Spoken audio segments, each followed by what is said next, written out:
Do you have the sign?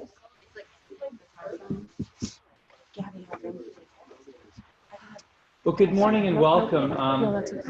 As the airlines say, all seats are sold, so it will be hopefully full at some point. It's early in the morning.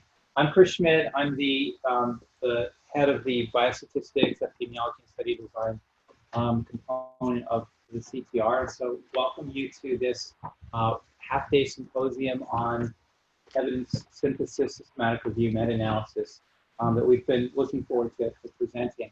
I'm just going to give a little bit of a brief introduction, and then I'm going to turn it over to Heather for some housekeeping, and then we'll get started. So for those of you who are not aware of CTR, we are a federally funded grant that is set up to support research in Rhode Island, and we have a lot of different opportunities. So please, visit the website, see what we do. We give symposia every once in a while. We did one on causal inference in the summer. We're doing this one. We're going to be doing one on qualitative analysis probably a little bit later on in the year. Rochelle Rosen, who's in the back room, will be leading that, hopefully. So we're looking for your feedback on this. In terms of systematic review and evidence synthesis, we're going to say a little bit about at the end about the group that we have here in the School of Public Health at the Center for Evidence Synthesis and Health. But we're here to help you, and so this is an introduction. It's going to be very top level, but we would like your feedback in terms of whether you'd want more training or you want other services. We'll have some time at the end to talk about that. So anyhow, we're really happy to have everybody here. We've got good representation around the state, and hopefully it'll be a good morning, and we'll try to cover as much as we can. So let me turn it over to Welcome, everybody. I'm Heather Fournier, project manager for the service corps, which is one of our biostatistics corps under for Advance-CTR. Again, thanks for coming on Friday. Just a couple of housekeeping things. There's a few bathrooms, a few near the elevator. And then, Chris, did you say that they're around? There's a men's. So there are two all-gender bathrooms, which are single room, one facing this way and one on the other side as you walk in this area. And then there's a men's and a women's on either side of the elevator. Great. Oaxaca, my colleague, is also out there representing Advance-CTR. He can also help you point in the right direction. All we asked that during the presentation is that you use the back door entrance just so you're not distracting anybody from what the course is going on. Also, if you're claiming CME credit today, please make sure that you take one of the forms that are on the front desk where you signed in. Again, we're always looking for suggestions on training and needs and what resources you're looking for. There will be a survey that's sent out via email at the end of this course. We really need your feedback just to make sure our resources are on target. Again, I'm here all the time being. If you have any questions about CTR or resources, anything, feel free to ping me. All right? Oh, and silence your cell phones, please. Actually, let me just introduce. Yes. Oh, sorry. Okay. So we're going to get started. I'm really happy to have Ian Saldanha and Kristin Danko, who are two of my colleagues from the Center for Evidence Synthesis and Health. They're both experts in this. We taught a similar course down at the CDC in the fall, so this is a sort of abbreviated version of that. We did that over 2 days, and there were actually 2 different courses. So we're now getting one course for half a day. Hopefully we can pack this in. But I'm going to introduce Ian first, and what we're going to do here is we're going to have different modules. So if you can hold your questions till the end of each module, which will be roughly 30 minutes, we'll try to leave about 5 minutes at each module for questions. And there's a bunch of people online as well, so they may have some questions that we'll try to filter in at that time too. Yeah. All right, thank you, Chris. Morning, everybody. So Chris said, so I'm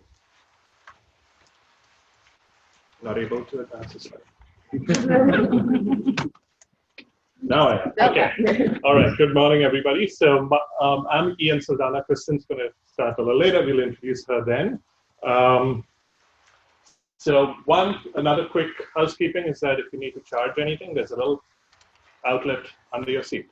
So it's towards the right of the front of under your seat. All right. So here are some objectives that we want to set out for this morning. It's a bit of a tall order to cover a lot of material in 4 hours, but we're going to try the best we can. We want to achieve 3 objectives. We want you to be able to articulate the need for and the uses for evidence synthesis, and their various types. We want to introduce you a little bit to the process of systematic review and the specific methodologies that we use along the way at each step. And going forward, with help with experts such as information specialists and other methodologists and the expertise that you bring to the table, we think that you will be able to evaluate the body of literature on a certain topic that is of interest to you. And as with most things in life, the more you do of this, the better you're going to get at. That's our agenda for the day. I don't want to get into too many details right now, but you have a handout about this showing you our plan for the day. I'm going to start now and tell you a little bit about the impetus for evidence synthesis, and then I'll continue talking about how to formulate a clinical question or research question. Then Kristin's going to come and talk about searching and screening and extracting data. Then we take a break at 10 o'clock, and then I'll come back and talk about assessing risk of bias in the studies that are included in the systematic review. And Chris is going to come at the end and talk about combining study results statistically. Okay, that's our plan for the morning. So let's dive straight in and talk a little bit about the impetus, tools, and right up front, the limitations of evidence synthesis. So that's the outline I'll follow. No better way to start than by talking about root canals. But at least it's a Friday morning, so if you work with me for a second, let's try and see what we think about this. Should root canals be performed in one visit or in multiple visits? How many one visits do we have? One and done. Okay, multiple? Couple. Okay. I know it would be nice to have it be done in one visit. Wouldn't that be perfect? And I know there's people online too, and we are monitoring. If you do have questions, do let us know. As Chris said, we'll save questions and answers for the end, but think about this question as we go along. I'll come back to it. Okay. So here's a little almost funny picture about what the body of medical knowledge sort of would look like if it was sort of towards the end of the 19th century. Maybe you had one huge volume, but as time grew, about 100 years later, it just grew. The weight of such a book, if you were to write everything, would grow exponentially. And it should come as no surprise to you. If you were to be doing something like that today, in the 21st century, you'd quickly run out of energy in terms of trying to keep up. There have been estimates that if in your given field, if you're trying to keep up with the body of literature, you probably need to be reading 17 or 18 articles a day. Not happening, right? So we need some sort of a method to keep up and to stay abreast with what's going on in our field. So that's more generally. If you start focusing on clinical trials, which in some ways are the backbone of intervention research, at least, on which we make our decisions about whether treatments work, you have this sort of a figure that sort of shows, and this was from a few years ago, the number of clinical trials that have been published, and that keeps growing. So that sort of shows until 2010. The blue line sort of in the middle is clinical trials or controlled trials in general. Those might be randomized and those might not be. And I like the title of that paper that this came from. 75 trials and 11 systematic reviews a day, how will we ever keep up, right? I mean, that expresses some of the frustration we tend to deal with in not just clinical medicine, but also in public health, in policy decision-making, where to make evidence-based decisions, we need some sort of a method to make sure that we are up to speed with what the evidence is showing. So that's a lot about what we are talking about today. So to make those evidence-based decisions, so for evidence-based healthcare, it's useful to first make sure that we're all on the same page as to what we're talking about. Like, what is evidence-based healthcare? And here's a very useful definition that was proposed in the late 90s and early 2000s by Dave Sackett and colleagues. And here's what it says, and I think it's quite illustrative of the concept that we are trying to convey, which is that it's the integration of research evidence with clinical expertise and patient values. So it's not that the evidence should drive decision-making completely. There's other aspects to it as well. So here's what the evidence says. Clinical expertise, or if we extend this to public health or policy relevance, public health expertise and policy expertise is as important. And so are the stakeholders. And in the case of clinical medicine, the patient whose lives are going to be impacted by the decisions based on that are being made. So it's where these three things sort of come together and meet. That intersection is what evidence-based practice is. It's not, here's what the research says, therefore do that. Right? It's the integration of those three things. All right, so a lot of this course this morning is talking about what the word best means. I mean, we won't be talking too much about decision-making. That's sort of the next step along the paradigm, and I'll get to that paradigm in a moment. But the focus is on trying to identify what the best evidence is and to summarize it. So systematic reviews, we'll define them in a moment, but it's worth thinking about it's worth stating upfront before we actually define them, that these are research endeavors. These are research activities. So like all other research, we try to be as rigorous, as methodical as we can. So here's some of the ways in which we try to do that. We have a written protocol. We follow a documented, transparent process. We use methods that have been, at least theoretically, and in most cases empirically, justified by showing that they actually make a difference when you use the method the right way. We involve stakeholders, so not just the patients, but also obviously the clinicians, the insurance providers, the policymakers, government, and other members of the general public, so that we are making decisions that are relevant to all stakeholders as best we can. We conduct a rigorous evaluation of the evidence, and we try to minimize subjectivity and bias, but as you will see along the way, there are aspects of subjectivity involved. It's not a simple formula that you can throw into a model necessarily and get the right answer of what the best evidence is.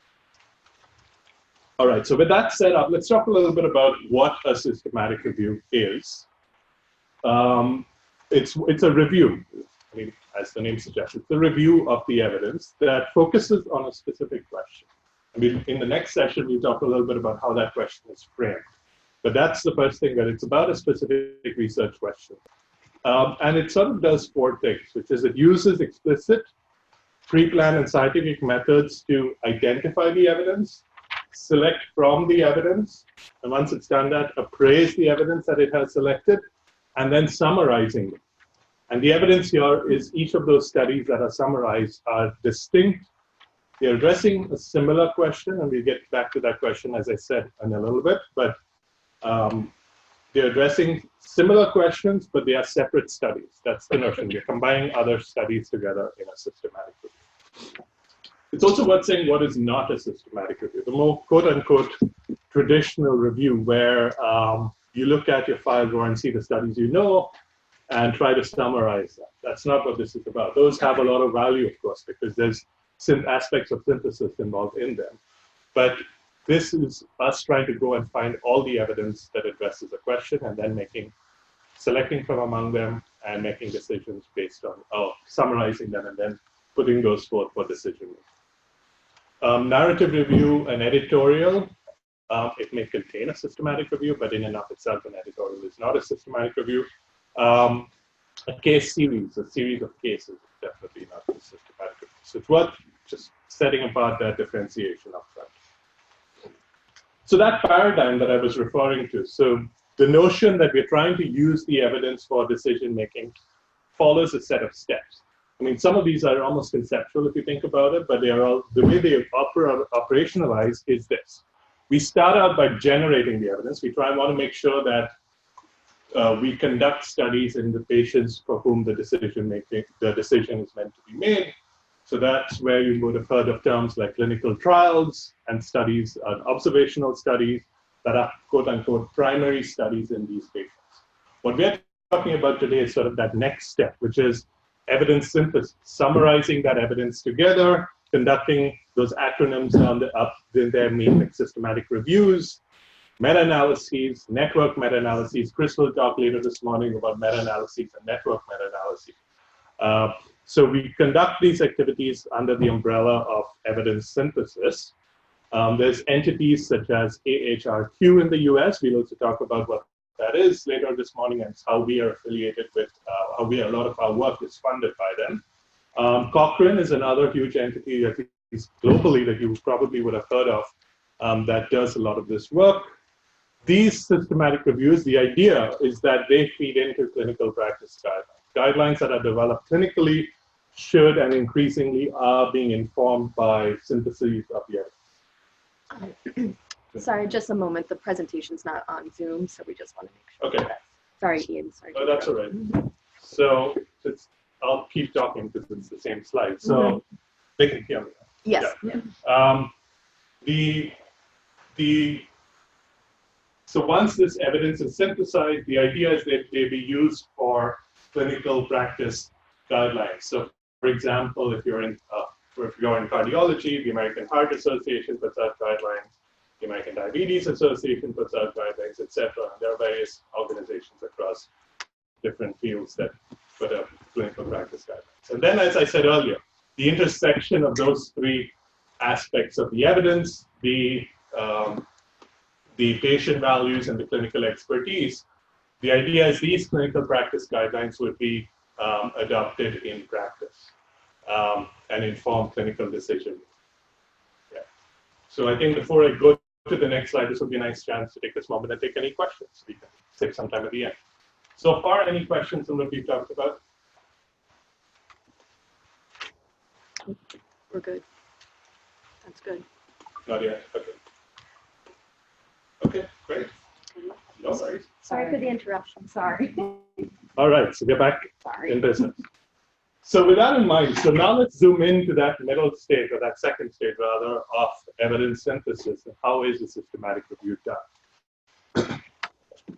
So here's a brief schematic that sort of we'll come back to the schematic over the course of the various sessions of the day, and we'll say where we are in this process. So we start out by preparing a topic. The next session is on preparing a topic.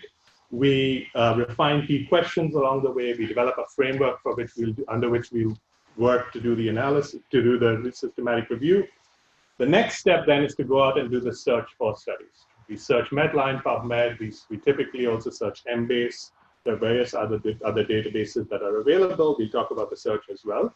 And there are topic-specific databases, or more accurately, field-specific databases that we tend to search depending on the research questions that we're asking. Once we've identified those studies, we then go ahead and a set of potential studies, we go ahead and screen those studies. So we conduct a screening process in 2 steps. We start by screening the titles and the abstracts. The ones that we think are relevant, we go through and look at their full articles, so their full journal articles typically. And then we make a decision as to whether the article is relevant for this, or the study is relevant for the systematic review or not. The next step is when we go and, for the studies that we've included, we extract the data that we need. We conduct data extraction. We assess the quality of the evidence, and we'll talk about quality of the evidence also later this morning, or after the break. And then once we have done those assessments and extracted the data we need, we conduct what are known as well, more broadly, analyses and syntheses of the data. That's where things like the meta-analysis will come into play. And we'll assess overall the strength of the body of the evidence. And as all research, when we're done, we'll report the findings so that they can be useful for decision making. All right, so a brief couple of slides about meta-analysis. I don't want to steal Chris's thunder too much from later this morning, but it's worth stating up front that not all systematic reviews have to have a meta-analysis. These two sometimes tend to be mistakenly used synonymously. They're not. A meta-analysis is an optional component of a systematic review. It's the statistical combination of results. There are various situations under which it may not be appropriate to combine the results statistically. So, and we'll get into all that later this morning. So if you look at the body of systematic reviews, this is sort of a schematic diagram. There's nothing exact about this, but it's about, if you think about all reviews that are out there, I talked about what makes a systematic review systematic. So that's that gray circle in the middle. And then the inner circle is sort of a subset of that, which is meta-analyses that are done in systematic reviews. The little black dot is an individual patient data meta-analysis, where instead of looking at the study level summaries of the data, we obtain individual participant data from those studies and we do the meta-analyses based on that. It's sort of beyond the scope of what we are talking about this morning. So a brief definition for meta-analysis, it's a statistical combination of results, of collections of results from individual studies. The purpose is to integrate the findings, but I like that second definition even more, which is it introduces this notion of the analyst being thoughtful and considering that the results are actually worth combining. Chris will talk a lot more about that later this morning. Because it's not just getting the numbers, throwing them into the model and coming out with a unifying combined result. It's thoughtful consideration about whether those numbers are even worth combining in the first place. Are those studies really addressing a similar question? This is what you'll end up with at the end of this morning when Chris will talk about a forest plot. I don't want to say too much, but just to introduce the idea that when we combine the results of multiple studies, we'll come up with an estimate about what the treatment effect or the measure of association more broadly, such as a risk ratio, is that combines across those studies. That's what the meta-analysis eventually will end up with. All right. With that in mind, let's talk about so that was a brief overview. Let's talk about some limitations of evidence. It can't solve all problems out there. They're often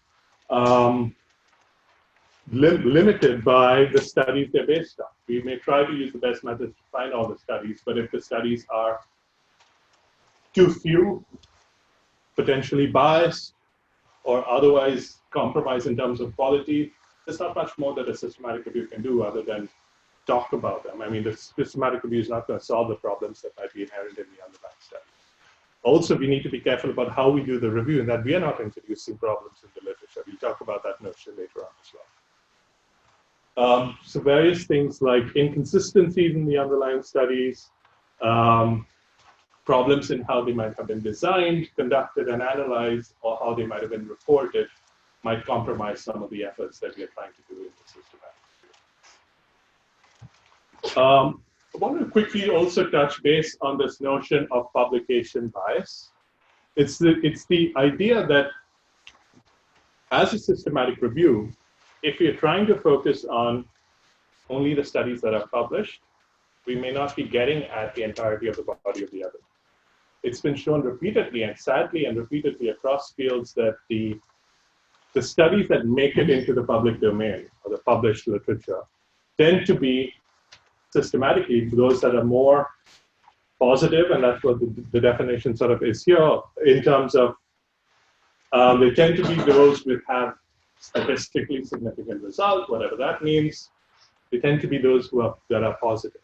And this is, it's not necessarily always true, but it's often true across fields. And that's something we have to be very, very often in a systematic review. If what got published was just a random subset of all the studies that are out there, sure, no worries. Our answer is going to be not as precise, but it'll be approximately right. But if we are only looking at the positive studies, we might conclude that the treatment is more effective than it actually is. And that's something we worry about in the context of the systematic review. We'll talk about how we might have ways to deal with that problem, but it's a problem that I wanted to put up front right at the beginning. All right, so back to the dentist before we wrap up this session. So I hope you were thinking along as I was talking about this question. It turns out that there is a Cochrane review on that very topic.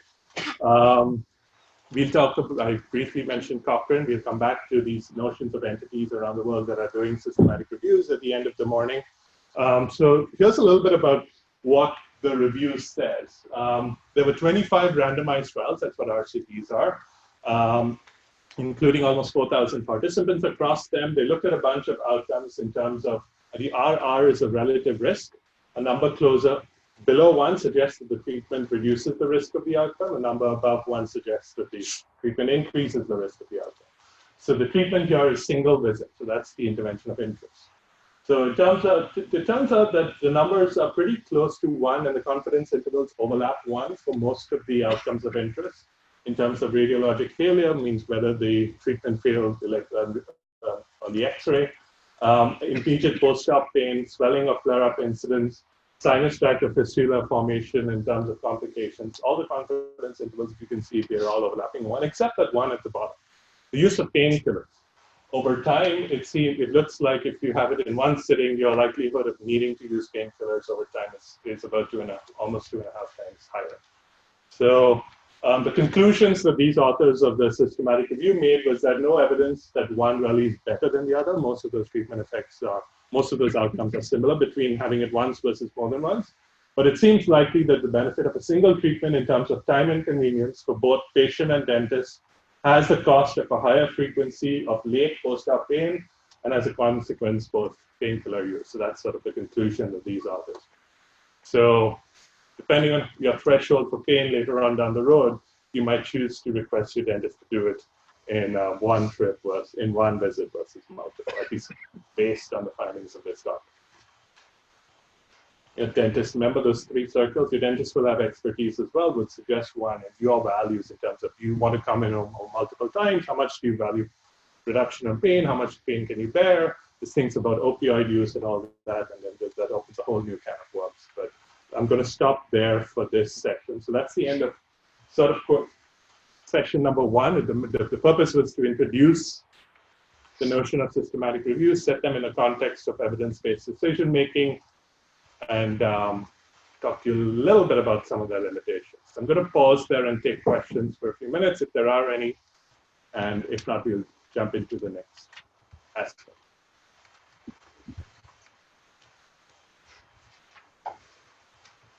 All right, so maybe I'll move forward then so we can keep on track of time. So the first, I guess, substantive section of the day is we want to talk a little bit about formulating the research question. So the question that we want to answer in the systematic review. So coming back to that schematic that we showed you of the systematic review process, this the next 30 minutes will be about preparing the topic of framing that research question. We'll try to refine the question as best we can, and we'll start thinking about an analytic framework as to how we might want to answer that question and how those questions fit together in terms of treatment outcomes.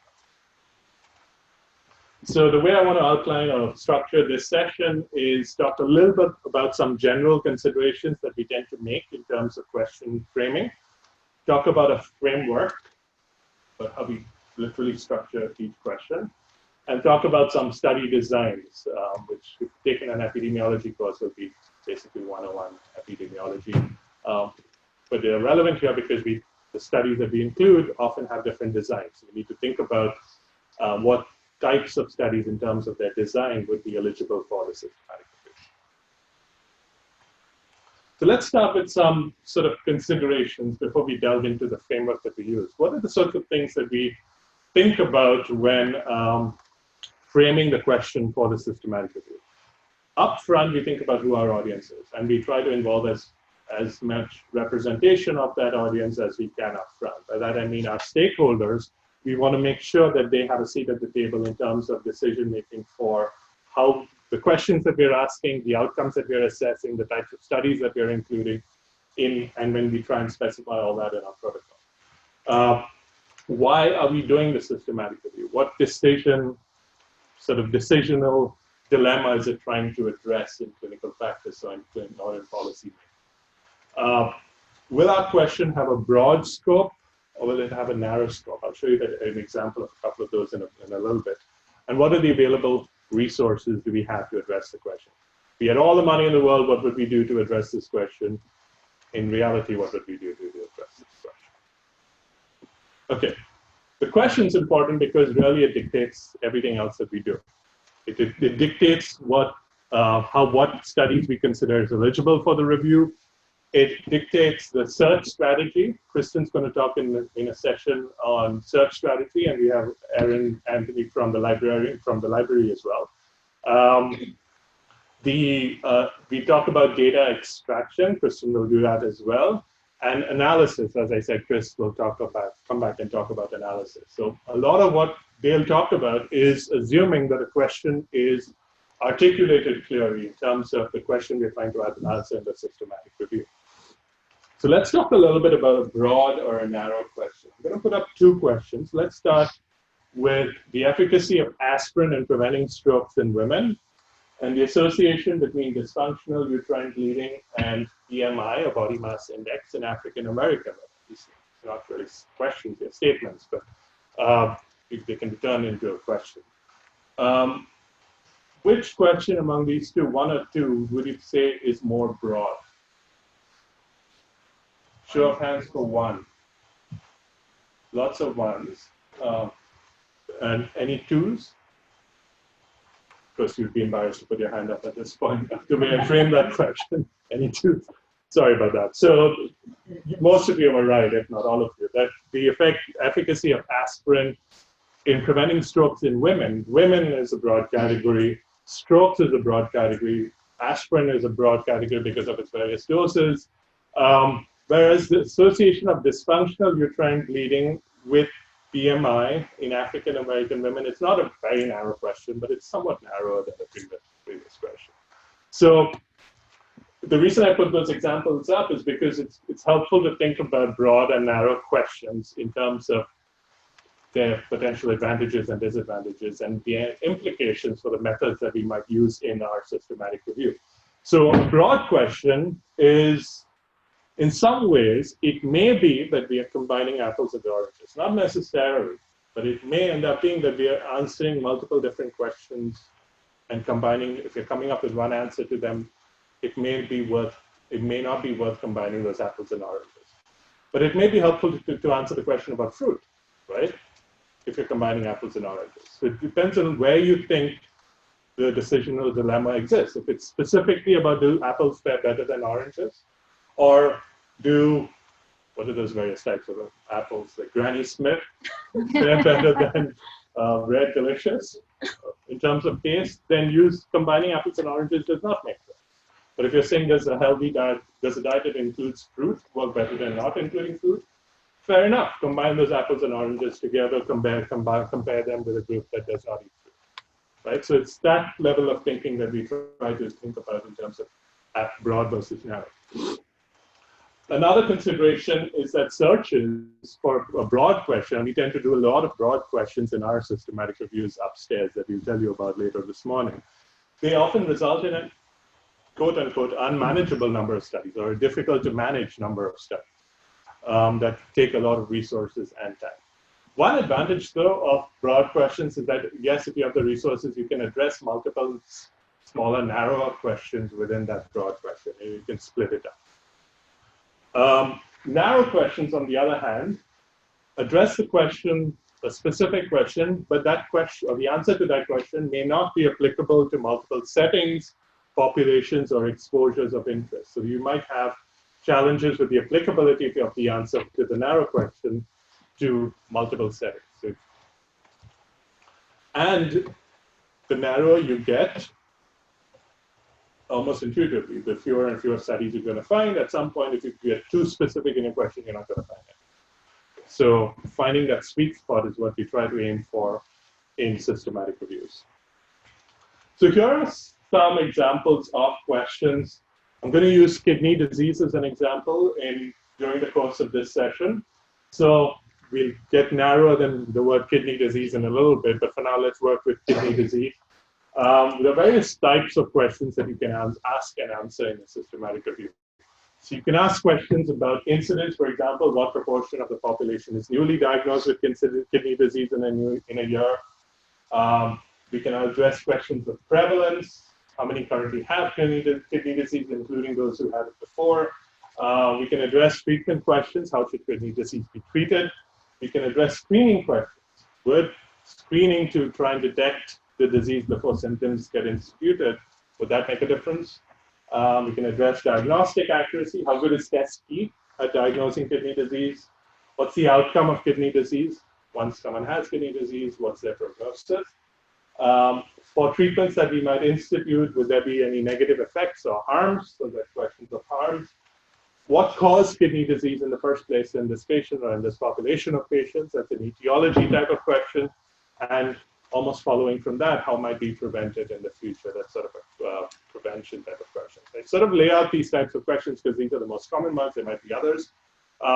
Mostly if you think about the fact that there are one to make a point that we can address many of these questions, if not all of them, in a systematic review. But also, I'll come back to this notion in a little bit later about study design. So if you think about, put your epidemiology hat on, if you've taken a course like that or a study design course, you might have different types of study designs that might be suitable or available to answer these questions, depending on the type of question and so on. All right. So with those sort of general considerations in mind, let's talk about a framework that we use quite a bit in developing research questions for systematic reviews. So I'd like to introduce you to PICO-D. That's how we almost fondly refer to this framework. You may have heard about this framework. It's a framework that essentially the purpose is to transform a vague question or a vaguely worded question into something that's somewhat structured and quote-unquote well-formulated. The PICO-D stands for the population, the intervention, or the exposures, the comparators, the outcomes, and the design means study designs of interest. We'll walk through each of these 5 elements of this framework. So let's start with the population. The first thing to think about is who are we interested in studying, or what specific people or conditions are we researching in the systematic review? It's important because unclear definitions can create confusion, both in terms of designing research, but also in terms of screening through the studies and trying to determine whether a given citation that we're looking at is relevant. If you're not quite clear about who are the population, who make up the population of interest, you're not going to be clearly, at least as best you can, clear in your mind as to whether a given citation and then an article is relevant for the systematic review. And that's sort of true for all the other aspects of the element of this framework as well. Okay, so let's delve a little deeper about defining the population and thinking about questions and broad, narrow, and trying to narrow it down, or if not narrow it down, try to at least articulate it to a better extent. So a question that really won't work for the systematic review, or will take you a decade to do, is what is the best way to manage patients with kidney disease, right? Just think about that one. What is kidney disease? Think about all the kidney diseases one can have. Best way, that's basically anything, right?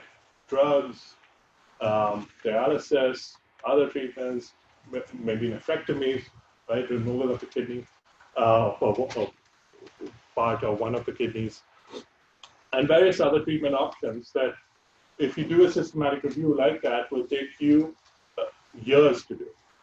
And it may not be particularly useful for any particular purpose. Another somewhat better specified question is, what's the best way to manage this, focusing on the P now, the population, adults with kidney disease. So we started saying, okay, let's only focus on adults. Take this baby step. Start focusing one at a time. But then let's think a little more about the population. We try to use as specific language as we can in describing the disease of it. When describing the disease or condition, as is commonly known, kidney disease has about 5 stages. The last stage is often called stage 5 chronic kidney disease. You might also have heard the terms end-stage renal disease or end-stage kidney disease, and loosely renal failure, but that's not necessarily always true. But there's sort of the spectrum of 5-stage progression of kidney disease. So let's try and maybe zoom in on stage 5 chronic kidney disease. So if people just be interested in that, we would start articulating the question a little better now. What's the best way to manage adults with stage 5 chronic kidney disease? You can see how we're now zooming in a little bit on the population of interest. But now let's think about how we're going to identify such adults in terms of what criteria we're going to impose on studies to include them in terms of their diagnostic criteria for patients with chronic kidney disease. Kidney disease is commonly measured by a metric that's called the glomerular filtration rate, or the GFR.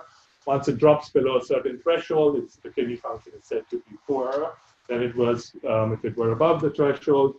Measuring it can be difficult. It can be estimated by a formula. We're not going to get into details about that. But at the stage of a systematic review, we often think about what definition are we going to require of the studies.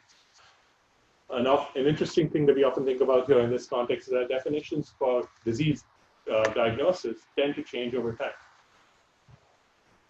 What definitions in use today might be very different from what might have been used in the, this isn't necessarily only true for this, it's true across many diseases.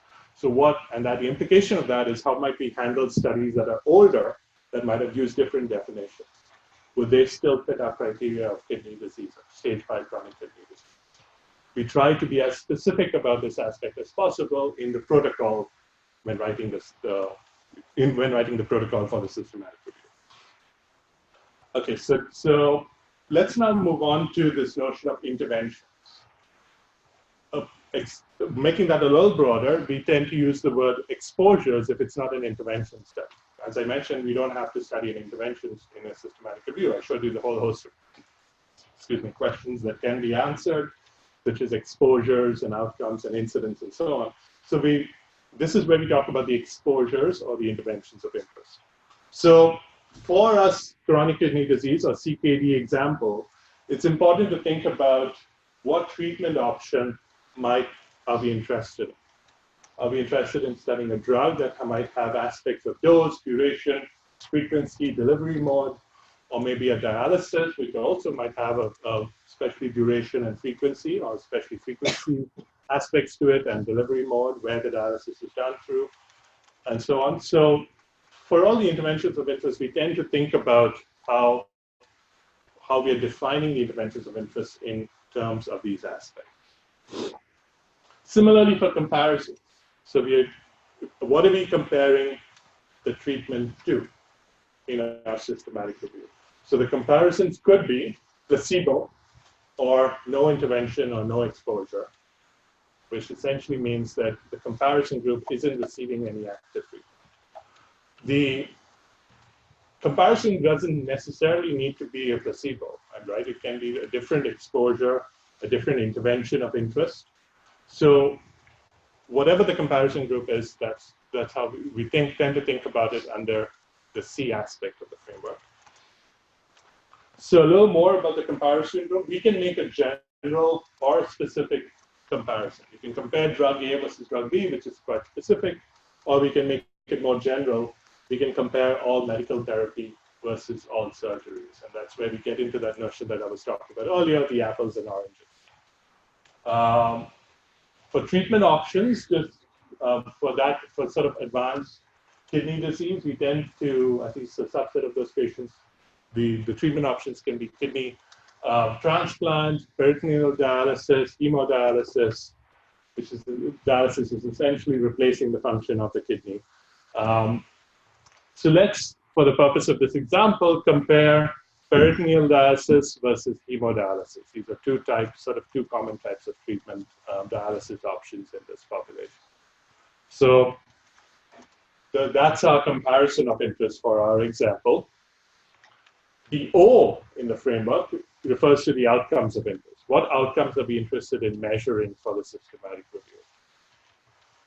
This is important because we could go crazy if we were to try to extract information about all outcomes that are measured in all the studies in the systematic review.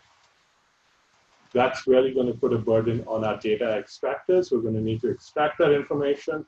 That's going to put a burden on our analysts who are going to need to do so many multiple analyses for those various outcomes that might be defined in different ways across the different studies that are included.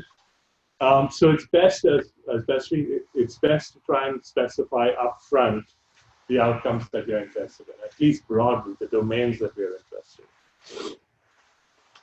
Because after all, these are the yardsticks that we use to base our conclusions on for the systematic review, to determine which treatment or which intervention or policy intervention is better than the other.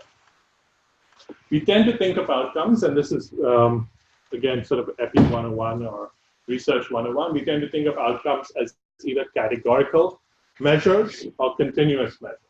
The categorical measures is where a given individual or a given participant can fit into one of several categories. It could be two, it could be more than two.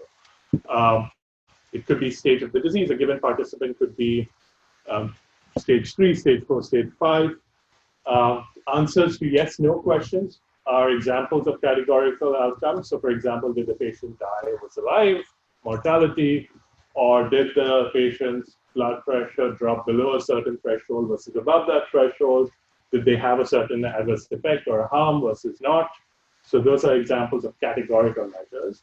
There are also the other type of example, which is the continuous measures. We might choose to look at results on a numeric scale. A good example of this is if you're looking at absolute blood pressure or change in weight, where you can have the weight can go on goes on a continuous scale, and so does the blood pressure. Tools for depression and many various other instruments often have scores, and these tools can be quantified continuously. These are examples of continuous measures as well. So let's pause now and look at what we've talked about so far. We talked about the population, we talked about the intervention, the comparisons, and the outcomes. The sort of examples that we are focusing on, and you can see some outcomes now being defined, are adults with stage 5 chronic kidney disease. That's who we decided to focus on. The intervention group was peritoneal dialysis. The comparison group was hemodialysis. The outcomes of interest, we're interested in thinking about mortality as an outcome and infection rates. A broad outcome there. We might need to specify which infection rates we are interested in, right? Or we might say any infection. But those are the two main outcomes that we're interested in for this systematic review. So based on that PICO framework and sort of articulated in English there is how does peritoneal dialysis compare with hemodialysis with regards to 6-month mortality and 6-month infection rates for adults or among adults with stage 5 chronic kidney. So you can see how we went from a very broad question that we started with, we now have a more specific version. Let's pause. Let's move on to this next section before we pause for the end of the session. It's called study designs. You may have seen a sort of a figure like this. These things are starting to go out of fashion, but I just put it on here because you will still see it out there, but this notion of hierarchy of evidence. This refers to the primary studies that you would include in the systematic review. You tend to think of case reports as sort of the bottom of the pyramid, case studies, which tend to be more than one, case control studies, where you compare participants who have an outcome of interest with those who don't, and you look back at their exposures. Cohort studies is sort of, you do the flip of that, you compare exposed and unexposed participants, you follow them forward in time, which could be retrospective as well. But in essence, the comparison groups are the exposed and the unexposed groups, and you look at their outcomes.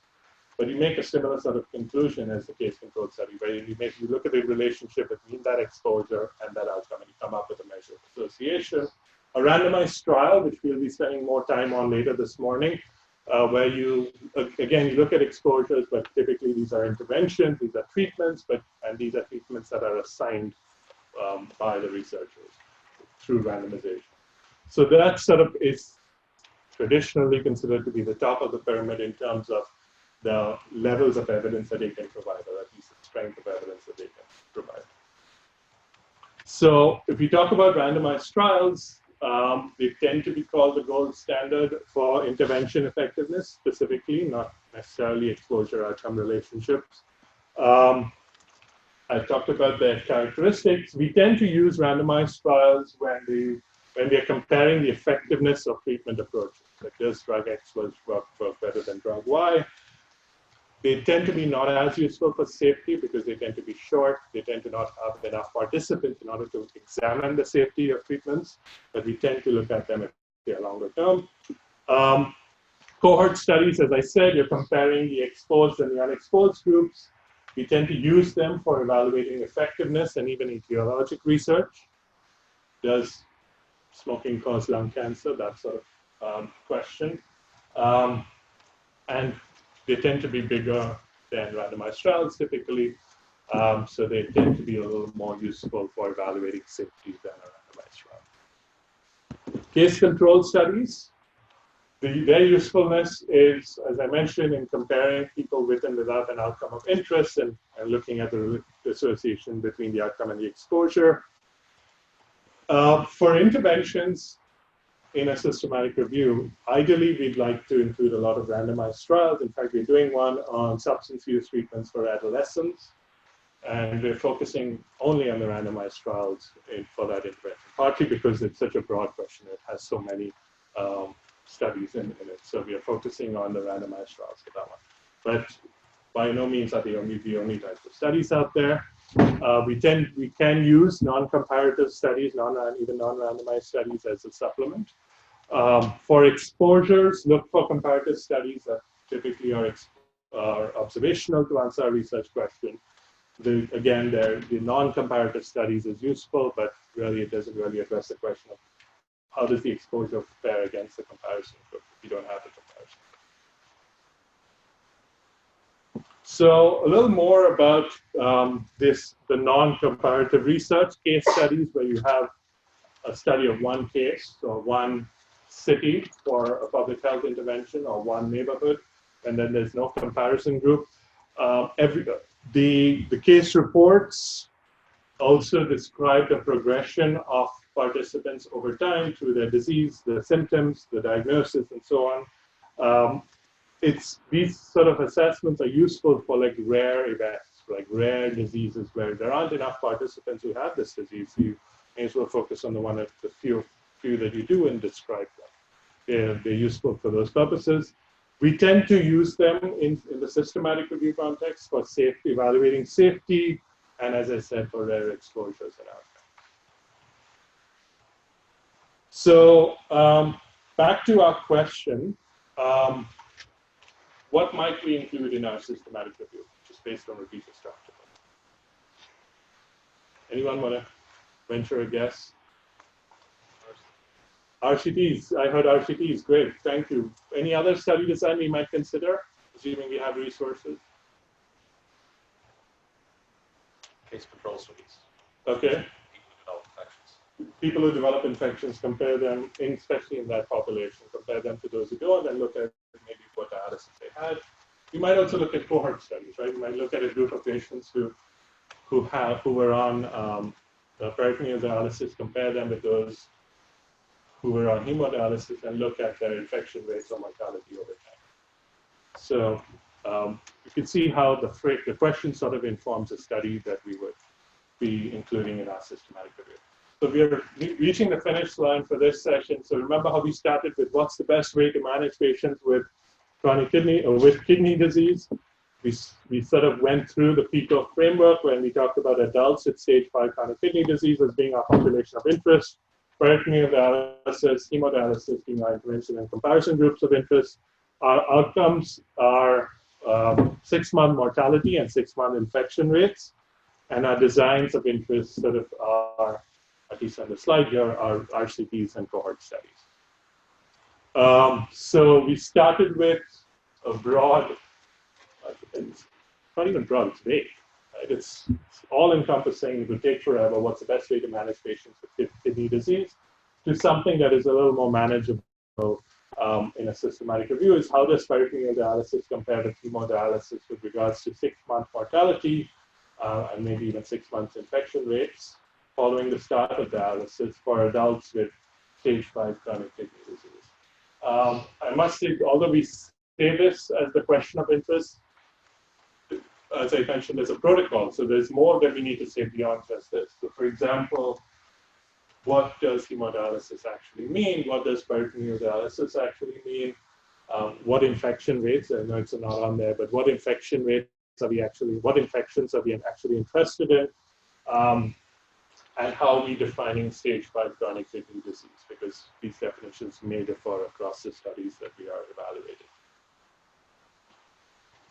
So that's the end of this. So we're good on time. So we have about 3-4 minutes if you have any questions on this aspect of what we talked about so far, or even the previous one. Yes, in the back. So the final question that we kind of came to, is that on your spectrum of broad to narrow, the sweet spot that you talked about, this question, or is it more on the narrow side? Okay, so first I think it's worth repeating the question so that everybody can hear, including those online. So the question was, this final question that's on the lower half of this slide, is it, would you call it a broad question? Would you call it a narrow question? Is it the sweet spot? I think it's a sweet spot. But, and it's a fairly narrow question, actually, because you've defined a specific intervention. Granted, there may be different ways of giving out that intervention, but, and a specific comparison group, and I think a study-specific population. Yes, you might be interested in further subgroup analyzing maybe men versus women, older adults versus younger adults. Maybe not as relevant, or maybe it is relevant for this context, where what setting they're in, right? Outpatient versus inpatient. What else? So maybe different frequencies of hemodialysis and different frequencies of peritoneal dialysis. So although I think it is narrow, but it may be, there may be sub-questions of interest here that are worth answering and exploring in the systematic review. As we often tend to do, we try to specify those questions. But along that spectrum, I think it is a sweet spot, and it tends to, I think it's closer to the narrow end of the spectrum than it is to the broad end of the spectrum. It's just an example of how we would frame this question. There may be other questions or broader questions that might be of interest. Yes, follow-up question. Sorry. No, that's good. Thank you. So say you do this question and maybe I'm jumping ahead, but you do your search and you don't actually come up with a lot of studies. Do you have to then go back to your question and go a little more broad? Brilliant question. So the question is, you do this, you decide on this question, you follow up, I mean, you go to the next step, which is the following step of the systematic review, you do your search, you find nothing, or you find maybe one study or two studies, I'm paraphrasing what you said. What do you do then? You come back and refine your question and maybe broaden it a little bit. You could, so that's, I mean, it would be reasonable if you think that I do want to broaden it a little bit. But then I always like to think about that issue in the context of what is the clinical decisional dilemma that you're trying to address, right? If for some reason you've decided that this is the clinical decisional dilemma you're trying to address, it is worth saying that there is no research out there, or there's insufficient research out there that is addressing the question of interest. And that's part of the purpose of the systematic review, is yes, to answer the question, but also to drive further research if it's needed. So let's say this is the decisional dilemma, which it sounds like it is. We've involved the stakeholders, we've arrived at this question. The part of the process is, part of the purpose of the process is to tell the community to say, here's a group of stakeholders who thought this is an important question. We did a systematic review where we tried to systematically find, and in a robust way, all the studies that address the question. We did. We found 2. And maybe the 2 is enough and we have a good answer. If it's a clear answer, if it's a precise answer, maybe that's enough. Or maybe it's not. Right? So we probably need to try further research. But what we sometimes tend to do, and this is sort of a side answer to your question, is we might say, okay, these two we don't have enough studies of the 2 compared to each other, but we might be interested in these 2 versus non-dialysis options, whatever those options might be. So let's maybe broaden that a little bit and say hemo/peritoneal dialysis versus medical management, probably not. I'm not as well versed in kidney disease to know what the other best treatment options are, but we can broaden it in that sense to address that question. We tend to note that as sort of a post-protocol change to our methods and try to be as transparent about the process. But again, I come back to the point about what is the decisional dilemma we're trying to address. results. Would answering that question help in some way address the clinical decision? Yes. So thinking about this question of like the broad versus narrow, and also going back to the question of should I conduct a systematic review? So like let's say someone did a broad systematic review and addressed it. How do you discern, when to pursue or not to pursue as far as the narrow versus broad? So I'm going to follow up. I'm not sure I quite get it. So if the review has already been, if the question's already been answered as part of like this is like a sub question within a broader focus, but you think you have enough of a rationale to ask it. Like where do you draw that line? So if this, so just to repeat the question, so if this broad narrow question, the one on the bottom I imagine, has already been addressed as part of an existing larger, broader systematic review, would it be justified to do a new one? I think it would if there are new studies, if you're aware of new studies, and if you think that it's been a while since the search for that systematic review was last done, then by all means it probably would be justified, or it might be worth updating the whole broader systematic review, which may not be worth doing also because it's broad and it's huge and it took a lot of time to do the first one. So it sort of comes down to the point of, is it still a decisional dilemma? Was that question answered adequately in the previous systematic review? Do we need to do a new one? If we do, there's no reason why we shouldn't, just because it is part of a broader systematic review. It comes down to the question of sort of equipoise. Is the question still unanswered? Yes. One thing I've seen a lot of in the literature is when people conduct updates on previous systematic reviews, what are the pros and cons of changing of modifying the research question they used or the approach they took versus being consistent with the approach that they've taken and just providing an update for the number of years since their review was published? Also brilliant questions. The question was, an update is done. What are sort of the pros and cons of doing, in some ways, expanding on the question a little bit versus doing the exact same question? I don't like that all my answers to all the questions that come back to the decisional dilemma, but I think I'm going to say the same thing, which is, if that narrow question has now been answered and a slightly broader question is now of interest, by all means expand the breadth of the questions that were being asked in the original systematic review, or narrow them as needed, right? So, I mean,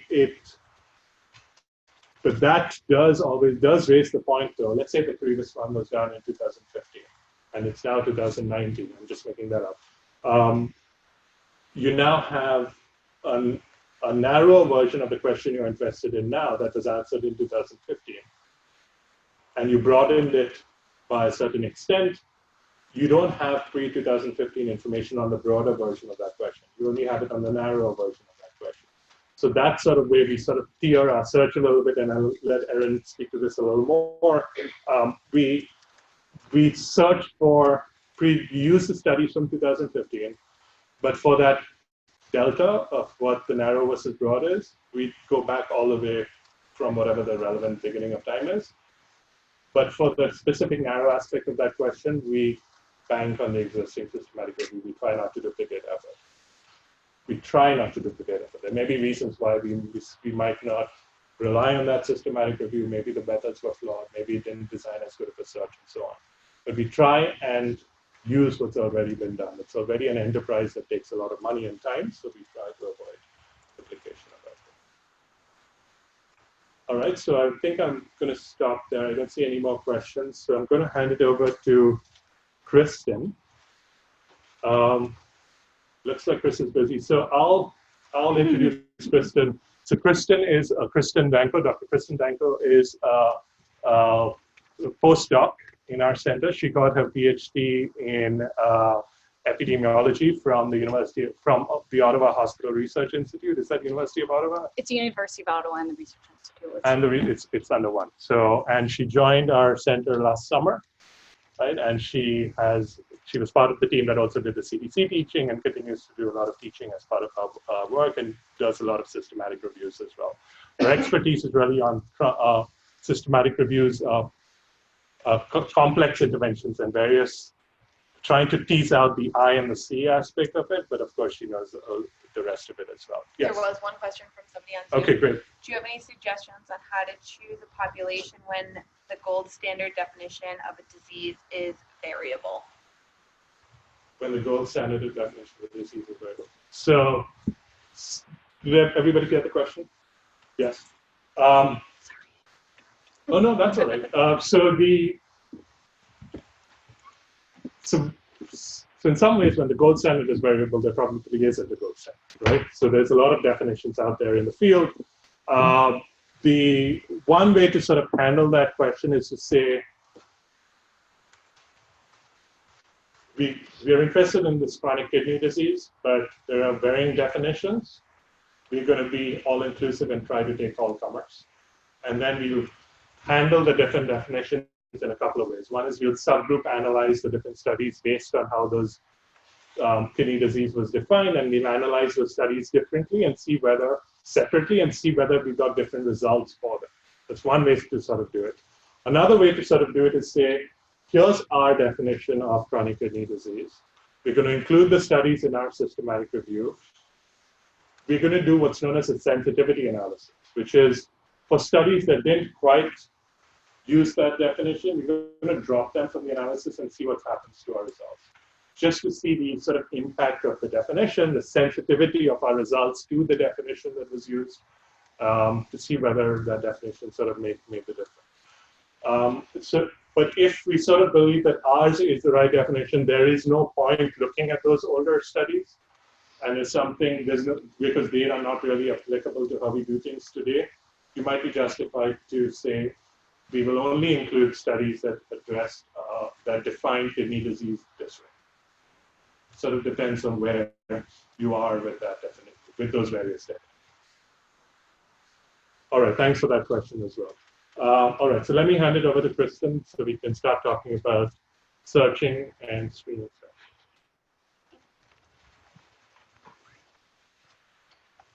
Okay, so as Ian described, we have developed our question, and now we want to look at all evidence that exists and zone in on the evidence that's going to address our specific question. So we're at this particular module is going to speak about searching and screening, but first I'll speak about searching, so us casting our net to capture evidence, and then we'll move on to screening to zone in on those particular studies that meet our eligibility criteria.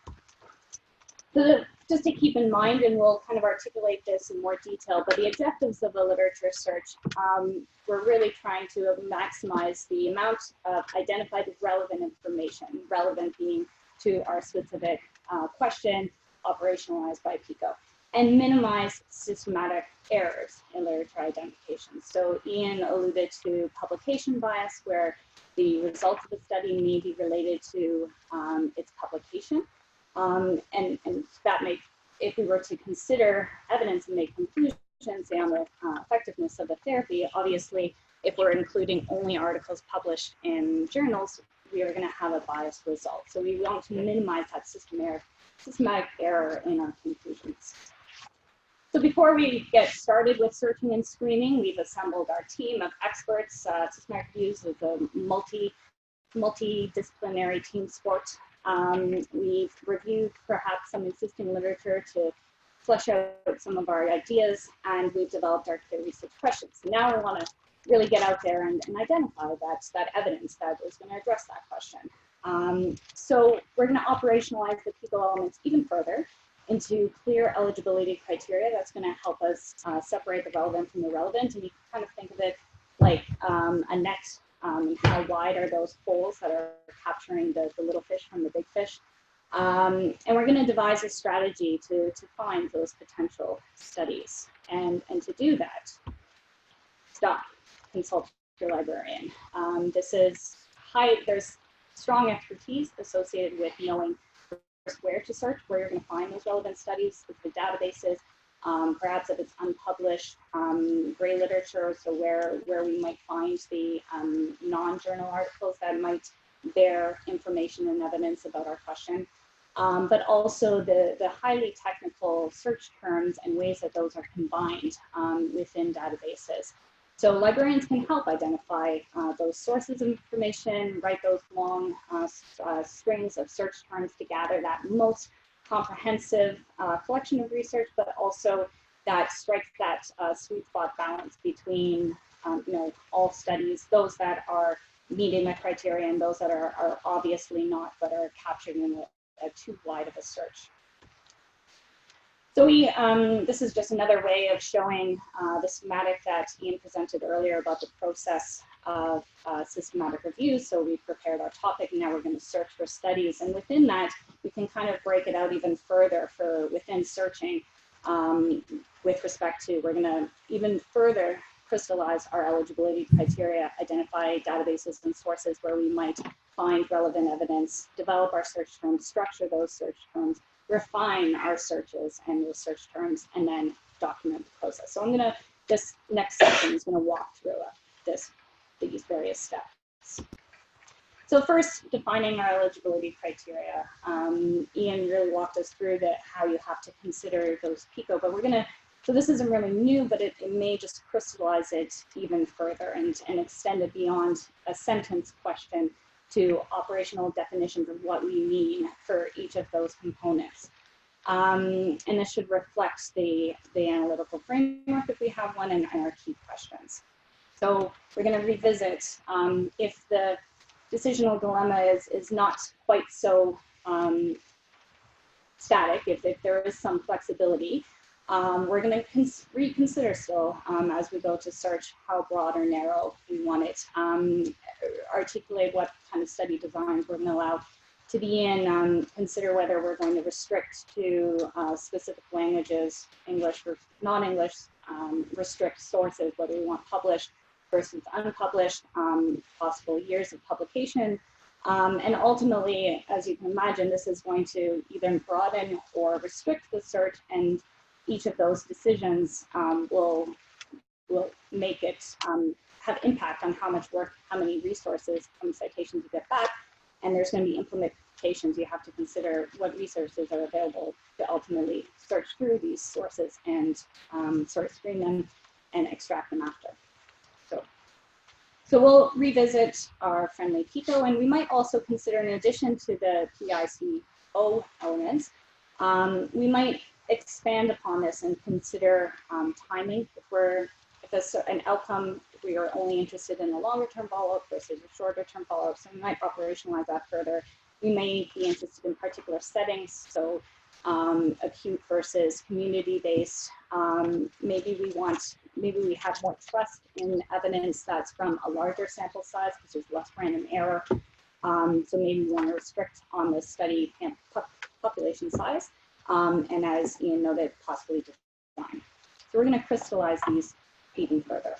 But once we've crystallized those, now we're going to identify the databases that might have relevant evidence to bear on this question.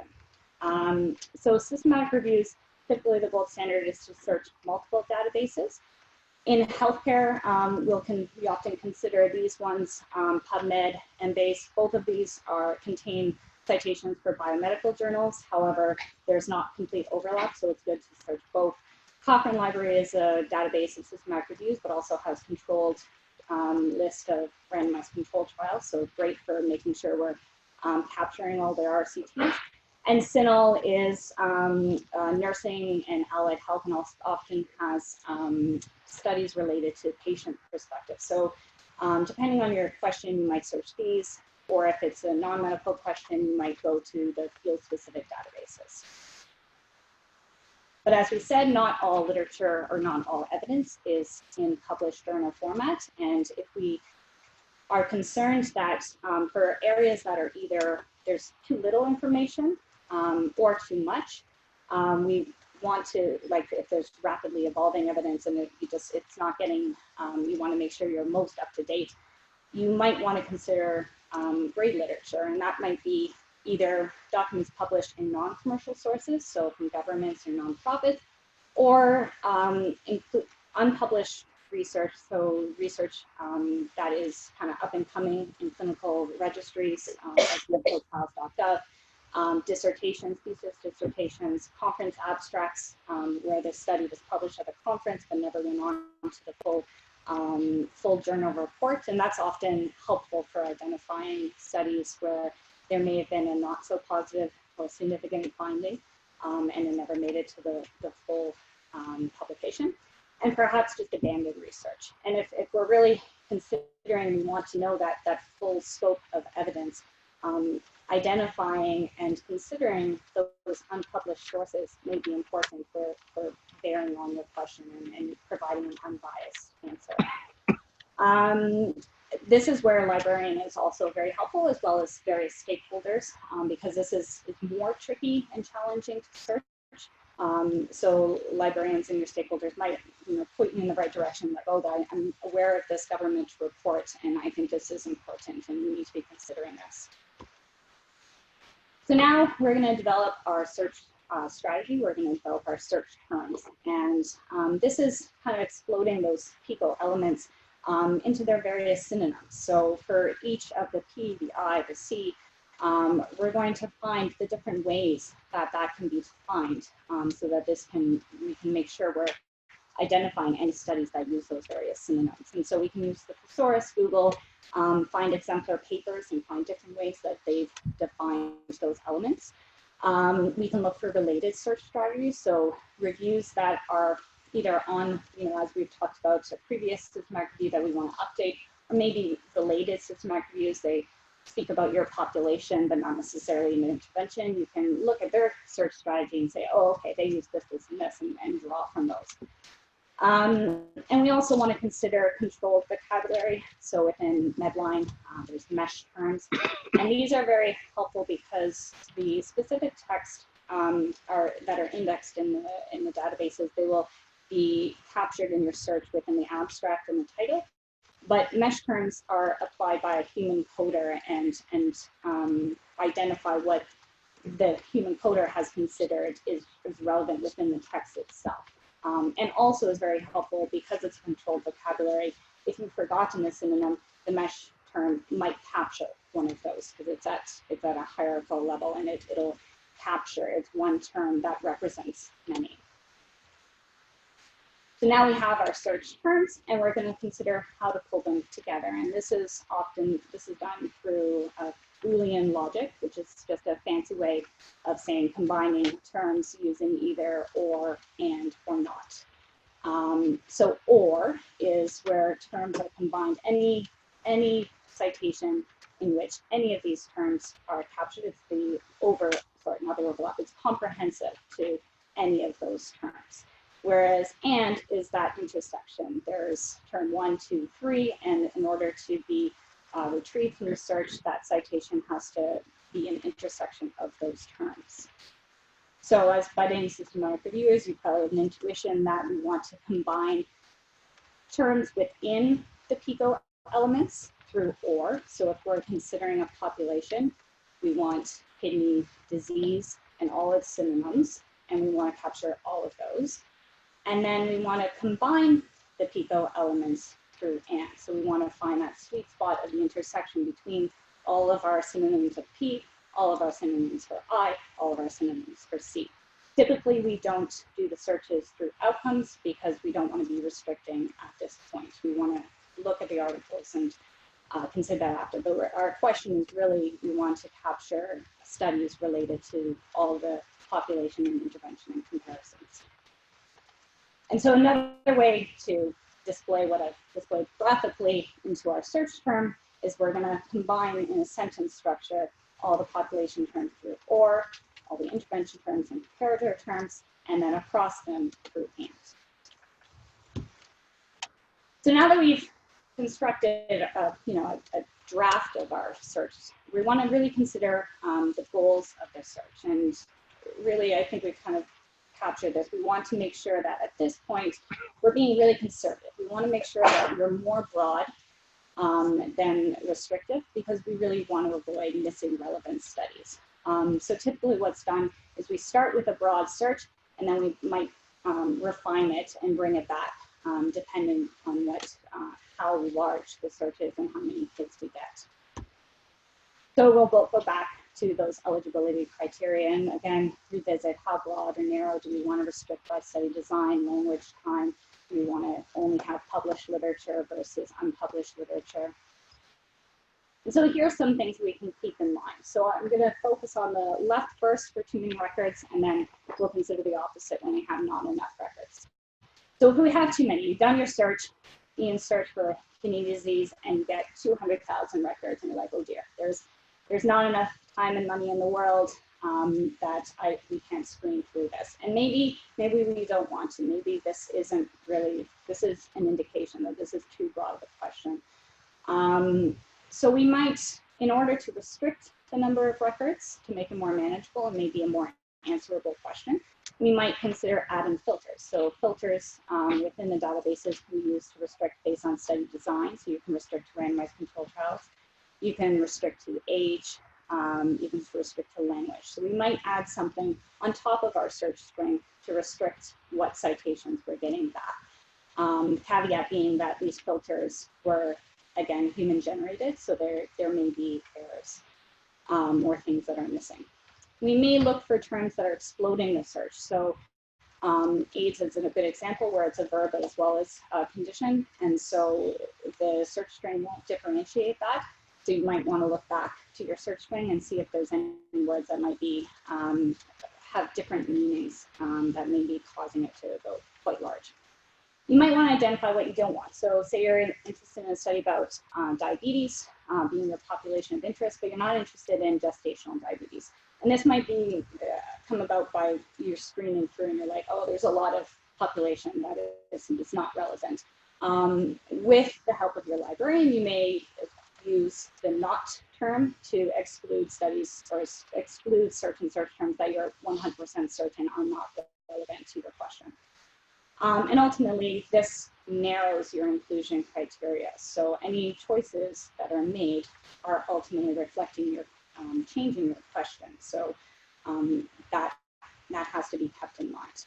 If there's not enough records, maybe you don't have enough synonyms. You have to go back to the thesaurus, consult your experts, consult more papers, and see if there's other ways that you can be described in the P, the I, and the C.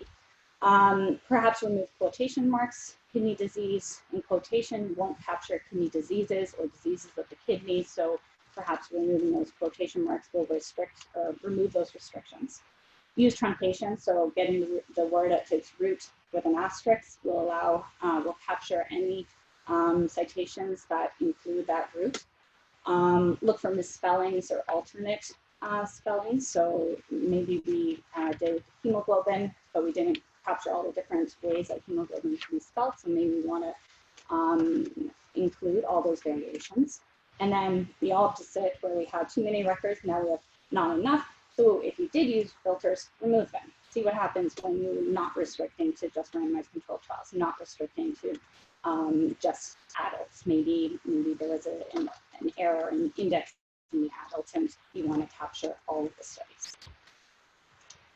Importantly, both for maintaining the scientific method, for updating, and for allowing others to critique your work, we want to document our literature searches. We want to provide a detailed description of the search strategy and all these other components that allow us to update and allow others to evaluate how rigorous our approach was. So we want to, often the documentation includes what databases we searched, what dates covered for those databases, inception to 2019, the search terms, the specific search strategy, and often standard protocol now is to include the search strategy for at least one of the databases you've searched. Any restrictions that were used, such as language and filters that we just described. The most recent update of search, often by the time that you've done your screening and your extraction and your analysis and you go to publish after you've summarized your findings, the search is not quite up to date, so you might rerun it. And so you want to report on when you updated the search. And of course, non-database methods used. Any approaches that you've used to identify the unpublished literature, such as the gray literature. And with respect to reporting, PRISMA is a reporting guideline for systematic reviews, and what we want from capturing this information is to be able to report in the PRISMA flow diagram, which is considered gold standard in systematic reviews now, where we've gotten our evidence from and how many, and basically the flow of the evidence through our systematic review and our decision making along the way. This is not something you want to be producing at the end when you go to do your report. You want to keep rigorous records of this throughout. So all numbers add up. So with respect to the searching, we want to, on the far left, identify the citations identified, report the citations identified through database searching, and then any additional records that were identified by other sources, so contacting authors, screening the references, doing searches, report gray literature. And then when you combine those, you want to get the total number of citations that you screened after the duplicates were removed. Obviously, if we're looking at multiple databases, there's going to be duplication. So we want to get that total number of citations that we end up screening and applying our eligibility criteria to see if they really fit our question. So then we're going to screen. So what do we mean by screening? As we've described, searching typically casts a wide net, and they're going to return many more relevant studies than actually relevant. And so we need a human to go through and first read those abstracts, and then read those full papers and apply our eligibility criteria to see, yes, this study really is looking at my question and needs to be included in my review. So typically this is a two-stage process. Often we try to involve two independent screeners. And we're screening at level 1, the titles and abstracts, and level 2, the full text. And so in terms of a figure, this is at the top, we have the corpus of all relevant evidence that's been returned from our various searches and gray literature searches. And now we do a manual screening, and we'll screen out, once we've applied our eligibility criteria to the title and abstracts, those that do not meet our criteria and those that we think might. And then we'll do another manual screening of the full text that we retrieve based on those abstracts and exclude those that definitely do not meet our eligibility criteria, and the final sample that is included in the review. So this is a typical literature flow diagram, what that might look like, the PRISMA applied to a real systematic review. This is just rough ballpark numbers, but sometimes if we could identify the full citation database search might include up to 15,000 identified citations, and then after we apply the eligibility criteria, we'll have about a couple hundred to a few thousand that we retrieve in full text and apply our rigorous eligibility criteria and have the final sample that we are synthesizing. So for citation screening, just to make it more concrete, we want to assemble at least 2, ideally, maybe more members of the team to screen the citations. And where now we want to crystallize our PICO elements into kind of yes/no questions. Are these studies meeting this criteria? And often at the abstract level, because we're being conservative, we want to exclude mainly on things that are very easy to identify. This is clearly not the relevant population. We're looking for randomized controlled trials. This is definitely an observational study. And it's important to highlight these eligibility criteria and ensure that there's no confusion in how they're being operationalized. And we may refine this as we go and repeat to ensure that, okay, after we've done a few hundred as a team, we're getting consistent results. We're excluding the ones that should be excluded. We're including the ones that should be included. And then we repeat this for full text screening. And the only difference being that now we do have the full text. We have the full study to consider. And so we can apply the eligibility criteria in a more concrete way, determining whether or not the study meets our criteria and should be included. So here are some tools for screening. Excel is available on most computers. The challenge being that it's a bit cumbersome and error prone, especially with large reviews. Distiller is a commercial program that allows for citation screening as well as just data abstraction.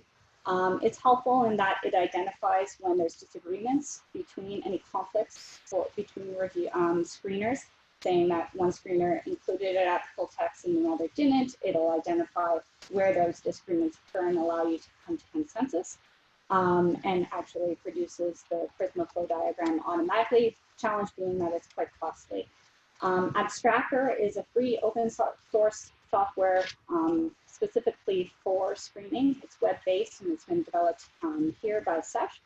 And the really neat part about Abstractor is that it leverages machine learning. So what happens when you go through a certain number of abstracts, the program starts to identify what features of the abstracts are making it more likely to be included versus not included, and it'll prioritize the likely abstracts to be included.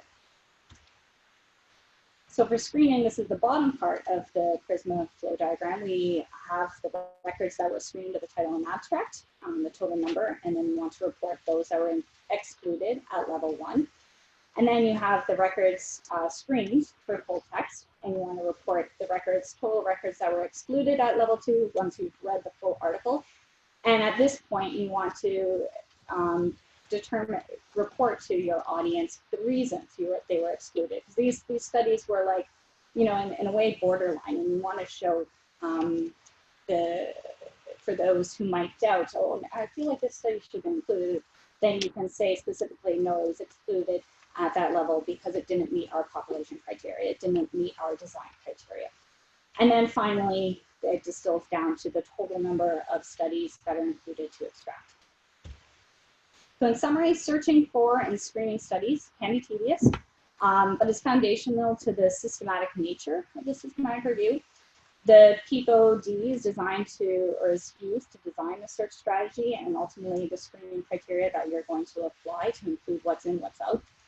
Redundancy, so double screening is helpful for quality control, making sure nothing is missed.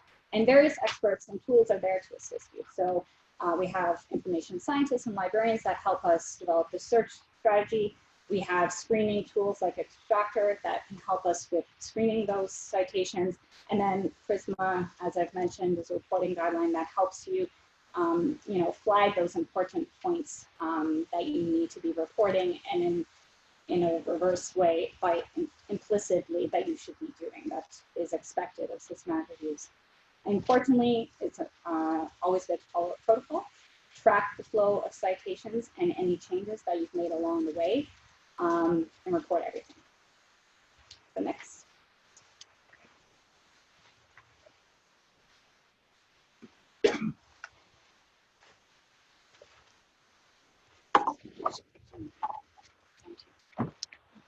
Good morning. Is this working? Okay, so I'm from the library. I'm Erin Anthony. I'm the School of Public Health librarian, and I also do a lot of research support. I very conveniently forgot to include my email address in the presentation. So it's Erin, E-R-I-N, _Anthony, A-N-T-H-O-N-Y, @brown.edu. So I just wanted to take you through and kind of talk about, Kristin did a really good job of telling you, why a librarian is necessary, why a librarian helps. But I can kind of take you through some of the resources and talk to you a little bit about some of the things you might not anticipate as you're getting ready to do your systematic review. And especially when you're thinking about, for example, creating your search string, you're also thinking about how you're going to organize the literature that you find. And so we'll get into that. Oops, sorry. Okay, librarians and resources. The John D. Rockefeller Library has a few librarians who can help you. It's not just me. Kelsey Sawyer and Erica Stevetson also work in different fields. Erica is often at the Warren D. Albert Medical School, and she can often help with clinical systematic reviews. Kelsey works more in biological sciences, and she can help you with those reviews. So The library's website with a subject guide with step-by-step information about different types of reviews, including systematic reviews. And this can be really helpful. It actually gives you kind of a summary of a lot of the key points that are covered in this class. So this group guide can be really helpful. It gives you kind of shortcuts to a lot of the databases, a lot of the software that are being used for systematic review. So I would highly recommend it. And you can always set up an appointment with one of the librarians. So once you're at the stage Kristin is talking about, where you're thinking about keywords, she showed that very helpful Venn diagram. And when you're thinking about those overlaps and you're thinking about how you want to put those together, you can actually talk to the librarian about that. You don't have to try and do that alone, which could be really helpful because it can be complicated to find those perfect intersections that create the sieve or the filter that you're trying to have. All right, so really simple. Databases are here on our website. If you go to our website, and we have PubMed, Embase, CINAHL, and PsycInfo, and then Cochrane also, but sometimes used to find the systematic reviews that have already been conducted. The reason I included this slide is because I think that as a person who has done a lot with information architecture and user experience, I find our website to be really awful. And so I don't have a nicer way to put it, I'm sorry. So the databases are here under Find Library Resources, but you kind of have to scroll down once you get to the home page. And you want to make sure that you're logged in your browser to your Brown account or to your account that will give you access to the most full text available. So that's really important to me, is to emphasize that you can really use the library to find full text information. You know, if you hit a paywall, we can get those items for you. So that seems really basic, but I just want to highlight that using the library website is really helpful. And the next one also is kind of because our website. We also have interlibrary loan. So interlibrary loan is really helpful, again, if you identify literature that you want to use in your systematic review and you want to go beyond looking at the abstract and you're hitting a paywall, or you're finding that you really can't get the article you need, interlibrary loan is a great place to go, because through the IVs Plus Consortium, which includes all of the IVs, and then also I think University of Chicago and MIT maybe, we can get you basically any material you want. And you can also email me and I can get you any material you want. So when you come to the stage where maybe you're screening articles and you need something full text and you're not able to find it full text, I just want to remind you that there are ways around that. That if you can't find something full text, it doesn't necessarily mean that it's not something we can get you. So interlibrary loan sometimes is something we don't talk about in the context of systematic reviews, but I think it is really important. And again, I included this slide. I'm not trying to be like, you don't know how to use the internet. I'm just saying that for me, the website is just is pretty terrible. So you can find it there, and I would suggest using that and requesting full text PDFs of almost all articles. So we can help you also as far as once you've selected databases. We can help you with the search strings. We can help you get kind of the most out of what you're searching. How many of you have been using medical subject headings or have used medical subject headings, or you're familiar with them? By a show of hands. So some people, so it's a mix. It's like 50-50. And I totally understand that because it's not something that we talk about a lot in the context of systematic reviews. Sometimes it's, again, an overlooked detail. Mesh, as Kristin already said, mesh terms are created by a human indexer. So, you know, a human indexer will look through, a person will look through an article or a study and kind of get at what the study is about. And you use mesh terms, medical subject headings, to then kind of tag or describe those articles. So it includes words. If you're searching keywords, you're often searching natural language, natural vocabulary, so heart attack. But mesh is going to give you the insight so that you're getting articles that are actually about the subject and not just with the subject included somewhere in the title or the abstract, you know. So that can be really important. And then also we have a LibGuide that covers reviews and verified search hedges here, so you can get those filters that you need that Kristin was talking about. And also librarian can help you with that. So this is kind of to say a lot of the things that Kristin talked to you about, here's how to put them into practice. Here's how to actually find them and gather them. So we do have verified filters for common topics, so you don't always have to reinvent the wheel. There are hedges that are out there that are available that have already been created for you. So that can be very helpful, and we do have a link that covers that. And then EndNote. EndNote was kind of one of the last things I wanted to talk about was citation management. Definitely, we want to help you maximize the utilities of citation management. EndNote can really help you with deduplication. We have some shortcuts for deduplication. Using EndNote, this can also help with bibliography creation. You can create an annotated bibliography to give an overview of some of the literature that you found, and that can be really easily done through EndNote. And we can also help you with tracking searches. So I know that Brown University does have a license agreement for EndNote for graduate students. But if you, for some reason, can't access EndNote, there's also, and I should include this, there's also Zotero, which is free on the web, Zotero. So that can be really helpful. So as far as maximizing the utilities of citation management for the purpose of the systematic review, EndNote is really powerful, and it can help you gather and keep track of the searches that you're performing. So librarians can help you with that, and the library has a lot of resources for citation management. So it's something that I would definitely recommend. I think that is, I kind of sped through that. Sorry about that. But I'm wondering if anyone has questions, if I could do some questions. Yeah. Are there courses here? There are. So if you go to the main page of our website, we do have information about the workshops that we offer, and we usually have an EndNote workshop once a month. And also, if you're interested in EndNote, it's definitely something where a librarian can do a one-on-one consultation with you and take you through a lot of different aspects of EndNote. So there's a combination of those two things, and I'm always willing to do a one-on-one consultation, and usually it's pretty helpful. Yeah. Anyone else?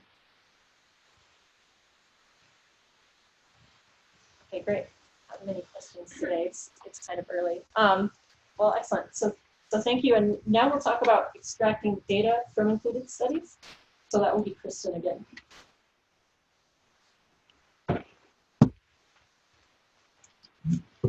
Okay, so we've arrived at the bottom of our Prisma diagram. We have our final sample studies included, and we want to dig in and see what they say. How are they going to answer the question that we want to answer? So we're at this point in the diagram, we're extracting the data. And the objectives of data extraction are really to transform what can sometimes be a large pile of studies into digestible, organized pieces of information. And really to systematically pull out the same information to allow this comparison and synthesis. So why extract data? This might be obvious to you, but there you may question, why can't I just read the articles and summarize them in a report?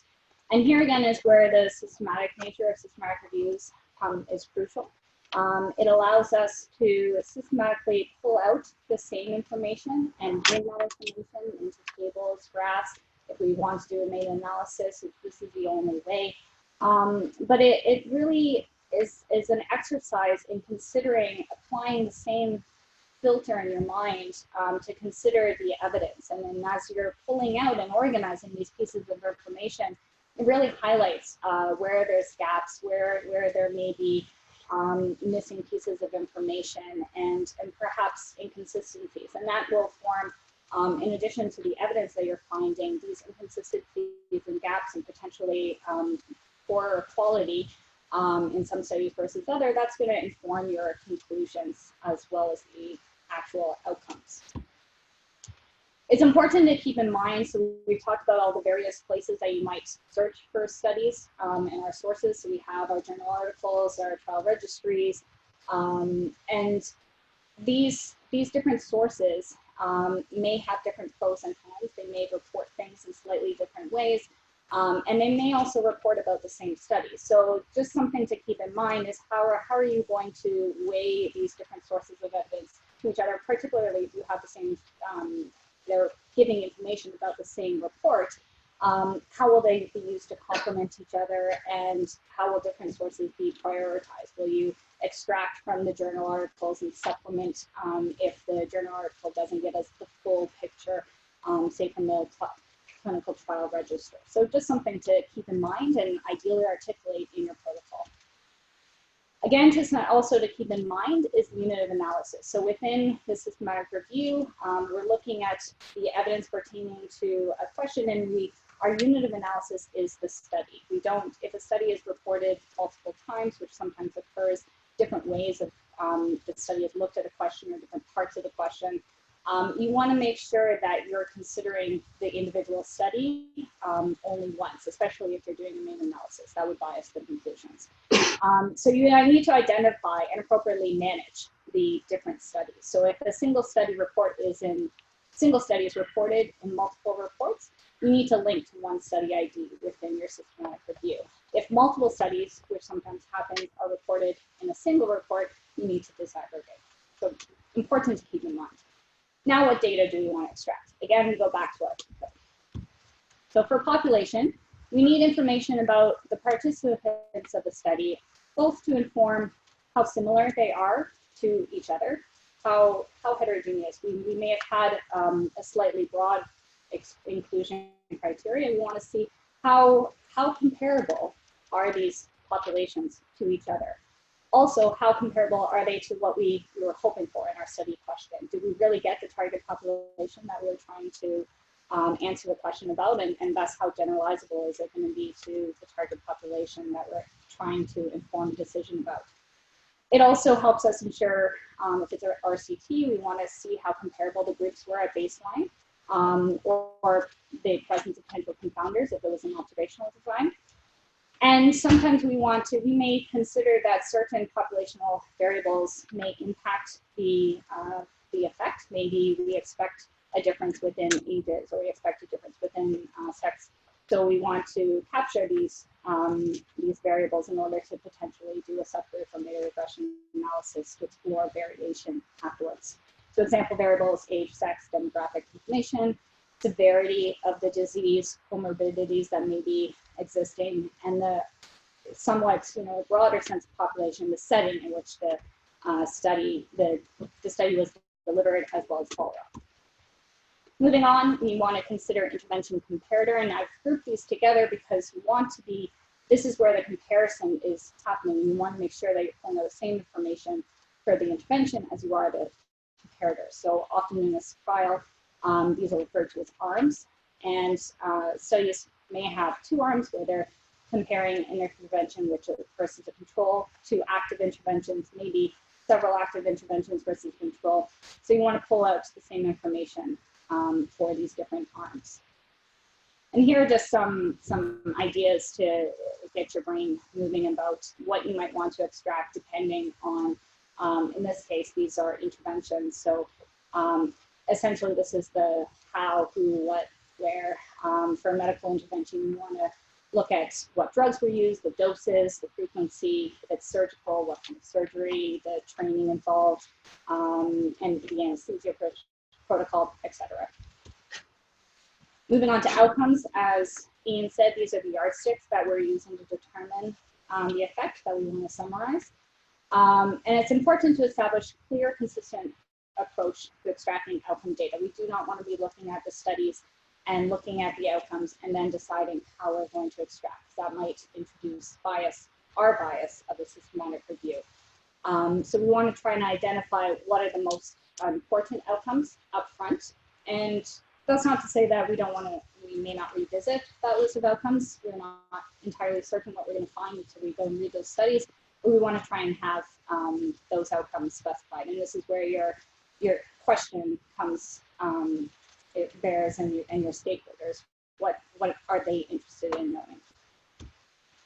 So some things to consider: how study authors have different definitions. So how is the study authors define the outcome? What counts, for example, as severe bleeding?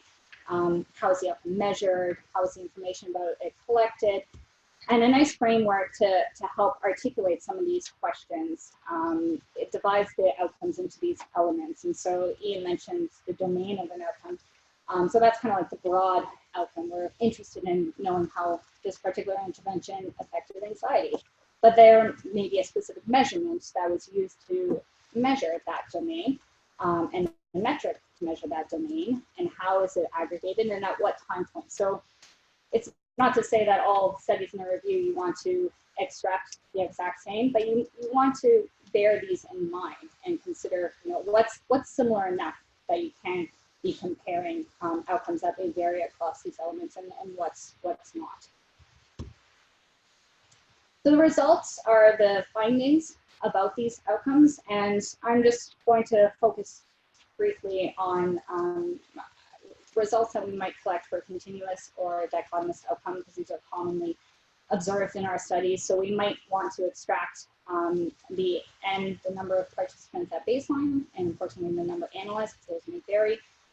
We want to extract the arm data for the baseline and follow-up with respect to the number of events versus number analyzed. So if it's a binary outcome like death, or for a continuous outcome, we would want to extract the mean and standard deviation. We also, while we can calculate the contrast, the difference between those two, using that arm raw data, we may not always find it, so we might want to extract the contrast data of the effect, and that might be the odds ratio if it's binary outcome, or a mean difference, and a precision like a confidence interval or standard error if it's a continuous outcome. Where things are calculated differently with respect to precision, we may want to calculate the multiple forms. If standard deviation is not extracted, maybe we want to extract standard error or confidence interval, so we have the data so we can standardize and make things comparable. So kind of keeping this in mind so that your data form is flexible enough for the variations in employing you're going to find. With respect to design, timing, and setting, we want to capture information about the conduct of the study, and this helps inform the assessments of the quality, but also comparability of this study with what you might find in the real world. And so Ian's going to talk about the assessment of quality, but here's where we're getting the information that's going to inform those assessments. So what kind of study design, when and where study was conducted, the process, if it was a randomized control trial for generating that random allocation and how it's concealed, the length of baseline assessment, of intervention, of follow-up, processes for no study is perfect, so how do they handle those imperfections? If there was missing data, did they impute? Did they just do the as completed analysis? So how they handled variations and imperfections, and perhaps sources of funding if we consider that that might bias results. Complications. Reporting is not ideal. We wish it was, but it was not. So we're often dealing with reports that are give inconsistent information across the report, across different sources. Say if you're looking at a clinical trial register versus report, you might find that, hey, you said you would look at this outcome, but you don't report it. So there's inconsistencies, there's incompleteness, and then sometimes just ambiguity.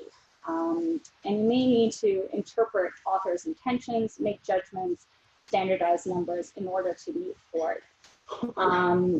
Importantly, though, our job as reviewing is to not introduce our own bias and over-interpret.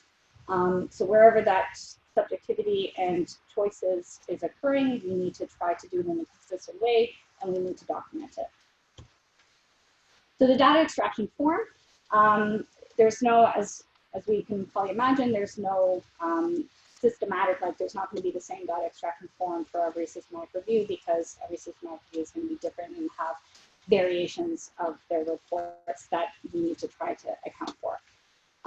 But typically the process, key steps we want to keep in mind is we want to organize the form logically, perhaps in terms of the PICO elements, and then create a structured form that is not allowing open text. You don't want people to just be copying out the report. So you want it to be as structured as possible, where they just have to put in the information that you want that's going to be useful for after, but it's still allowed to account for variability. So for example, with the precision, maybe we want standard deviations, but we want to still have an opportunity for people to extract the standard errors, confidence intervals, if there's variation in the reporting. There may be a series of forms, so maybe it's not, one form, but there's different forms for different purposes, looking at the study characteristics, the intervention comparator, and the outcomes. And the best process, like all of this, is it's somewhat iterative. You have your best intent going forward, but you have to pilot it and see how it's going, see what your barriers are coming up with, and then revise.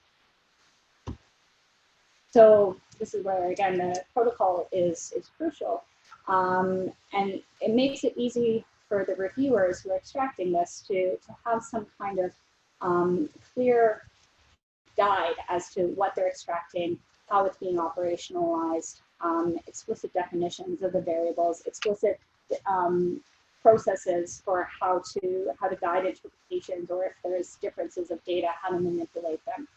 And importantly, to check in with each reviewer frequently to ensure that your approach as designed is being operationalized, that everybody's doing things in the same way, that any confusions or challenges are being addressed and perhaps made more explicit.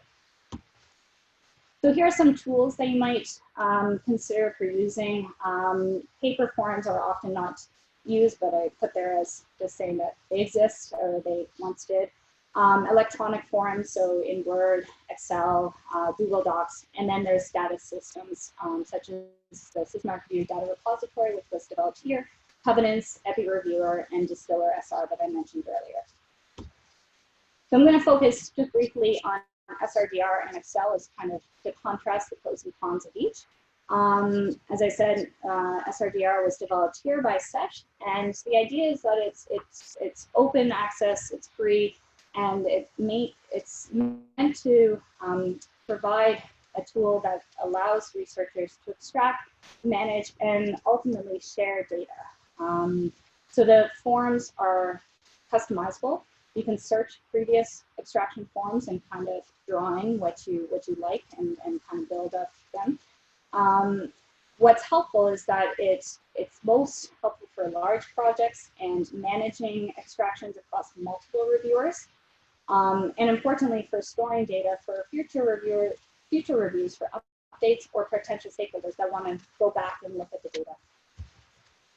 So here's a kind of screenshot of what one of the screens where it looks at. So each of these tabs you can click on to extract the specific information for them. And as you are probably picking up, they're kind of organized with those PICO elements among some others. As an alternative, Excel has been used in the past, and while it's helpful in some ways, and perhaps people have more experience with it, one of the challenges is that, sorry, first I'll just explain how you can use it. So you would, oops.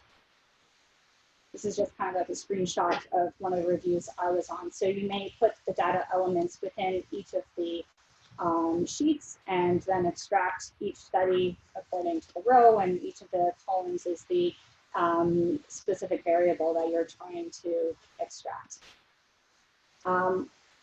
One of the challenges is that it's difficult to merge these. It's prone to error. But if it's more than 2 reviewers, you have to, well, even with 2 reviewers, so you have to bring it together. There's manipulations involved. You have to do the consensus. So it's prone to error. You can scramble the data. You can delete the data. So you could spend a lot of time creating perfect data only to have it ruined with a simple mistake. You can use any other developed tools, some of the ones that I mentioned. The bottom line is that technology can help, but it doesn't do the job for you. So any extraction form process is going to be successful as long as you're thoughtful and organized and documenting how you're going. Just like screening with data extraction, we have some quality checks. Namely, we have 2 extractors, ideally. This ensures that no data is accidentally missed or extracted in error. And particularly for more subjective decisions, that it's being assessed consistently. You have that one additional person to make sure that we're making those interpretations in a similar way. Ideally, it's a multi-team sport, so ideally data extraction will include people with different expertise so that they can be picking up on those different aspects of reports. So we may have somebody, a statistician, a subject matter expert, at minimum, either monitoring the data extraction process or participating in it. And again, it's important to train and monitor the extractors, ideally before extraction, do a few, see where the challenges are, and adjust as need be. Remember always to return to your PICO. Ensure that the data that is being extracted can and will be used to answer your question. Avoid the urge to collect excess data. You're going to read so much interesting information, and your urge is going to be to pull it all in. But if that is not going to be, first of all, is not addressing your question, and is not going to be used in your report, it's wasting resources and wasting resources away from what you really do want to focus on. And anticipate and prepare for variation of reporting. As we said, there are inconsistencies and errors, and we want to really anticipate and be able to control for that to the best of our ability.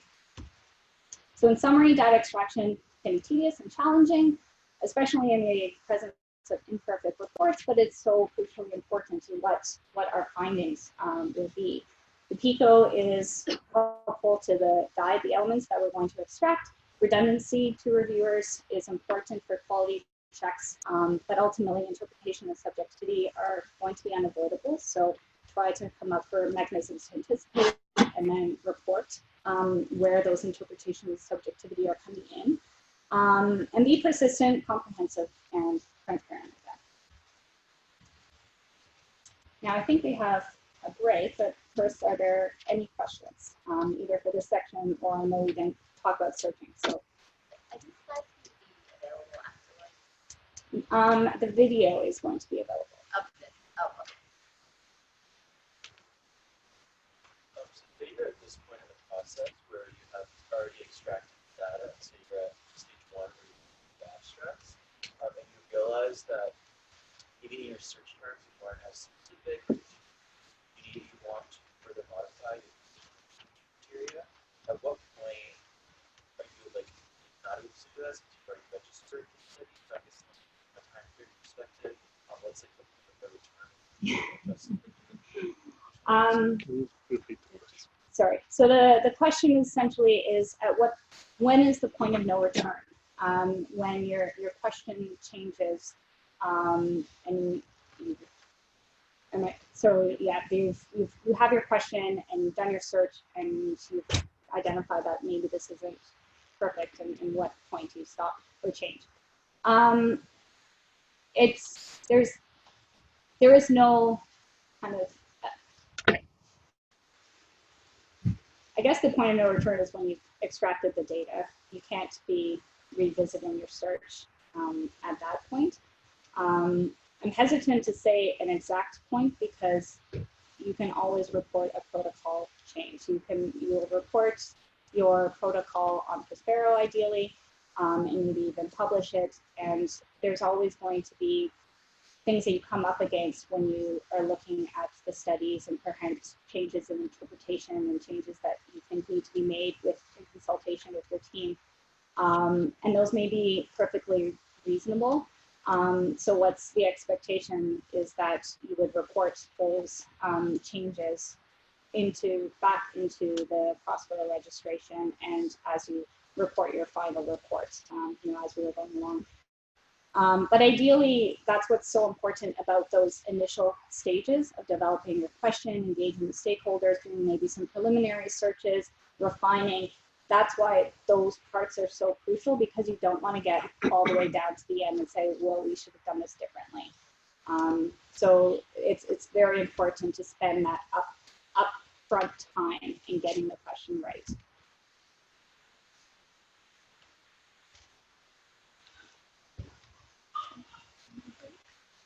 -10-minute break. All right.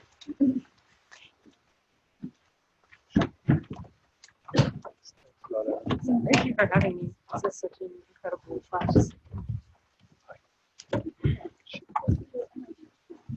I'm very sorry. No, it's not. So, Chris, we had a little bit of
So sorry. I picked the wrong seat. Went next to me.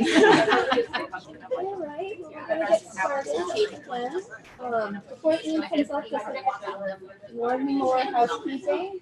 So the live video will be streamed, it's live streaming currently, and that video will be posted on our Advance-CTR website. Our presentation today will also be, just for everybody's reference. Okay. Leave it to Ian. Thank you, Heather.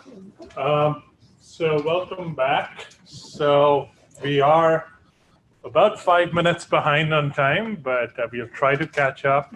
And if we go a little past 11:45, which was our original plan, we were told that that would be okay because we have the room till 12, and I think we were told 12 o'clock. But we want to make sure we have time at the end also for overarching questions, tell you a little bit about what we do in our center, what resources are available, and that sort of thing also. So the slides also, as he says, Heather was alluding to, will be available to you after. So if you find yourself scribbling, just make notes to yourself. You have the slides later, so don't worry about that.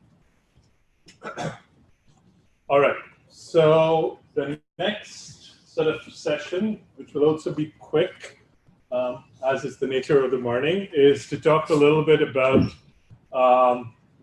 assessing the risk of bias in studies that we found in the systematic review. So now let's picture ourselves as having framed the question, done our searches, done our screening. We've now identified the studies that we are interested in. We are in this step of, well, we've also extracted the quantified, the data that Kristin talked about, all those various types of data. We used all those forms. Now we are at the step that's at the bottom here, which is assessing the quality of the studies. To what extent can we maybe rely on the studies that we are interested in? What different conclusions might we make from those studies and so on. So that's what I'm going to talk about in this session. I'll start by talking a little bit about terminology. I think that's always worth making sure that we're talking about the same thing. And then using one type of study design as an example, because it's really impossible to cover everything in 30 minutes, 35 minutes. To use that study design, the randomized trial as an example, talk about how we assess bias in that study design, and then use that sort of as, assuming we've done our risk of bias assessment, how do we incorporate the findings from that assessment in the rest of our systematic review? So it's useful to think about bias, this notion of bias, and I'll define it on the next slide, but it's useful to think of it through an example. So let's say we are looking at a dartboard here, or 4 different dartboards, where we all maybe form groups of us. We all start out at the first time, about 1, 2, 3, 4, 5 of us try. We all hit the board, but we're a bit all over the map. We have in some ways, we have random error about how we are throwing things around, but we're also systematically far away from the truth, right? So there's components of both the fact that we're throwing darts on the board in some random way, and we're also nowhere near the truth being the bullseye. In another scenario, maybe some folks from the back go next, and they are all precisely more or less around the same spot, but that spot is systematically, it's not the center of the bullseye, it's farther away. So that's this notion of, just starting my laser pointer here. So that's this notion of systematic error, in that we are all, at least that group, is systematically error away from the bullseye. But they're all more or less precise. They're all pretty much hitting the same spot. Another situation is maybe the group at the back on the right side goes next, and they're all more or less on the center, but they're not quite on the center. There's a little bit of random error around the fact that they're not quite hitting the bullseye, but they're centered around the bullseye. So in that context, there is what's known as random error, but they're not systematically different from the truth. They're all more or less on the truth. And this is this sort of perfect situation. This group up front here goes next and hits the bullseye pretty much all the time, and all of them do, and they're all pretty precise, you folks up front. So in that context, there's neither systematic error nor random error. So you've got these different scenarios.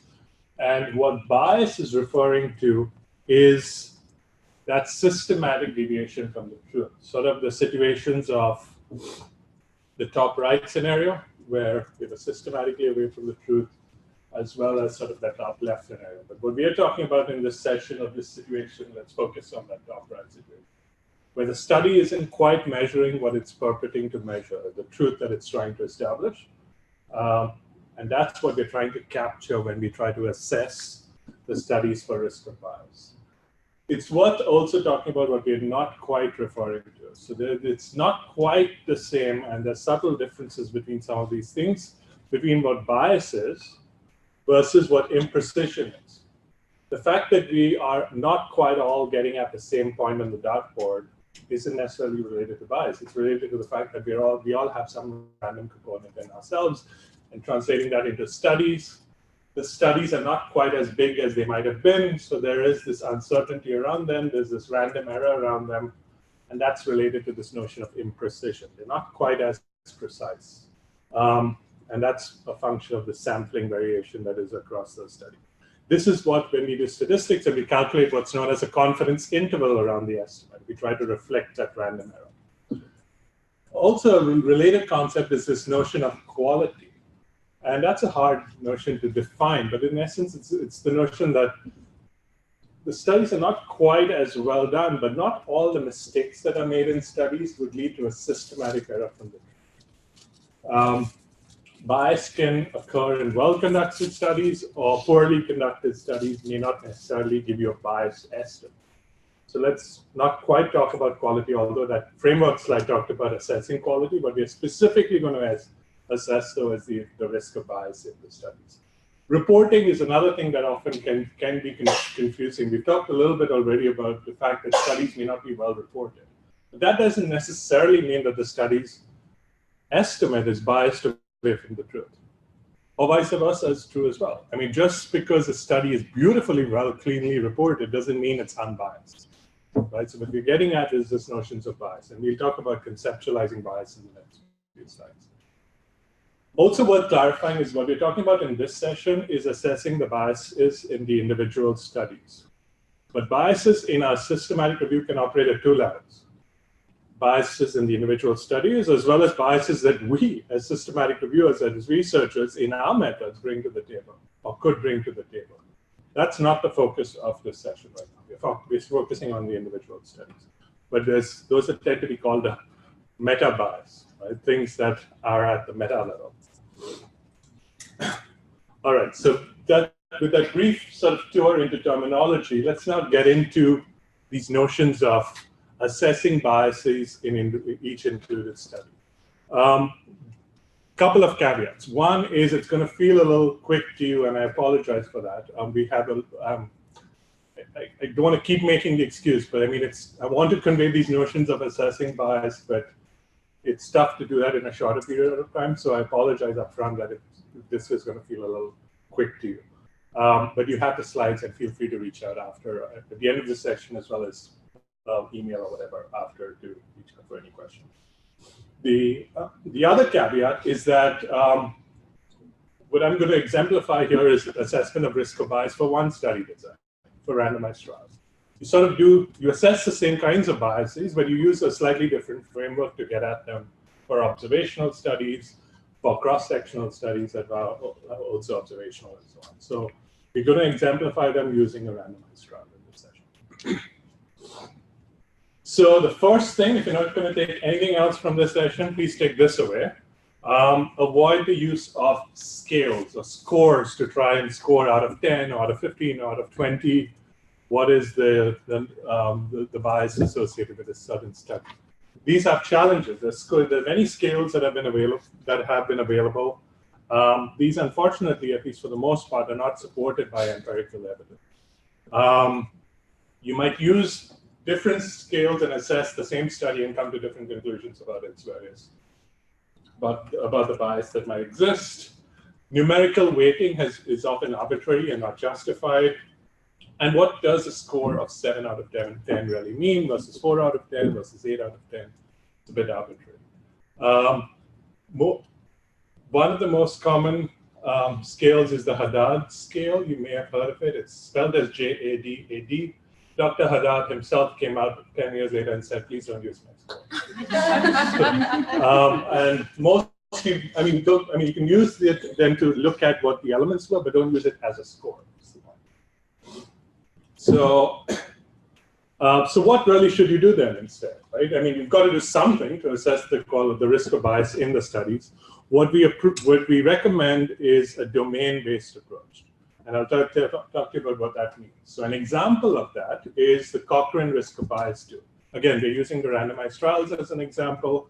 One of the tools out there that perhaps, and I think it is, the most commonly used tool. It's actually just been updated, and there's a new version coming out very soon. I think when we teach this workshop in the future, we'll be incorporating the new one, but for now, we're using the existing one. This tool has 7 evidence-based domains. So I'll talk to you about 7 domains. We make our way through these domains. For each of the domains, we're going to assess a given study as having low risk of bias, high risk of bias, or we're going to not be able to make a judgment. So we're essentially going to assign a rating to a certain study under each of these domains as low, high, or unclear.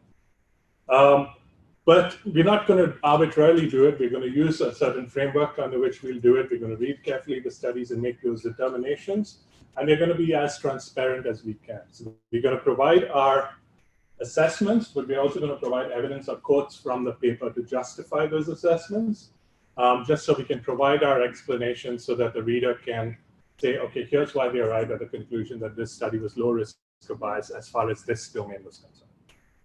And they may choose to adapt a slightly different approach to viewing that study, but that's okay as long as we're being transparent and consistent across how we do this across the various studies in our review. So that's sort of the philosophy and the approach that we're going to take. So before we delve into those various domains, it's worth recognizing, making sure we are all on the same page about what happens in a typical randomized trial. We're talking about a simple situation in which you have a certain target population you want to identify and make your conclusions about. You draw from them what's known as a source population. That's not on this figure. But then once you identify study participants, you do an allocation. You do a random allocation to assign participants to an intervention group or a control group. That's a simple case. You follow these participants over time. You assess the outcomes. And then, as is good research, you publish the results of those outcomes.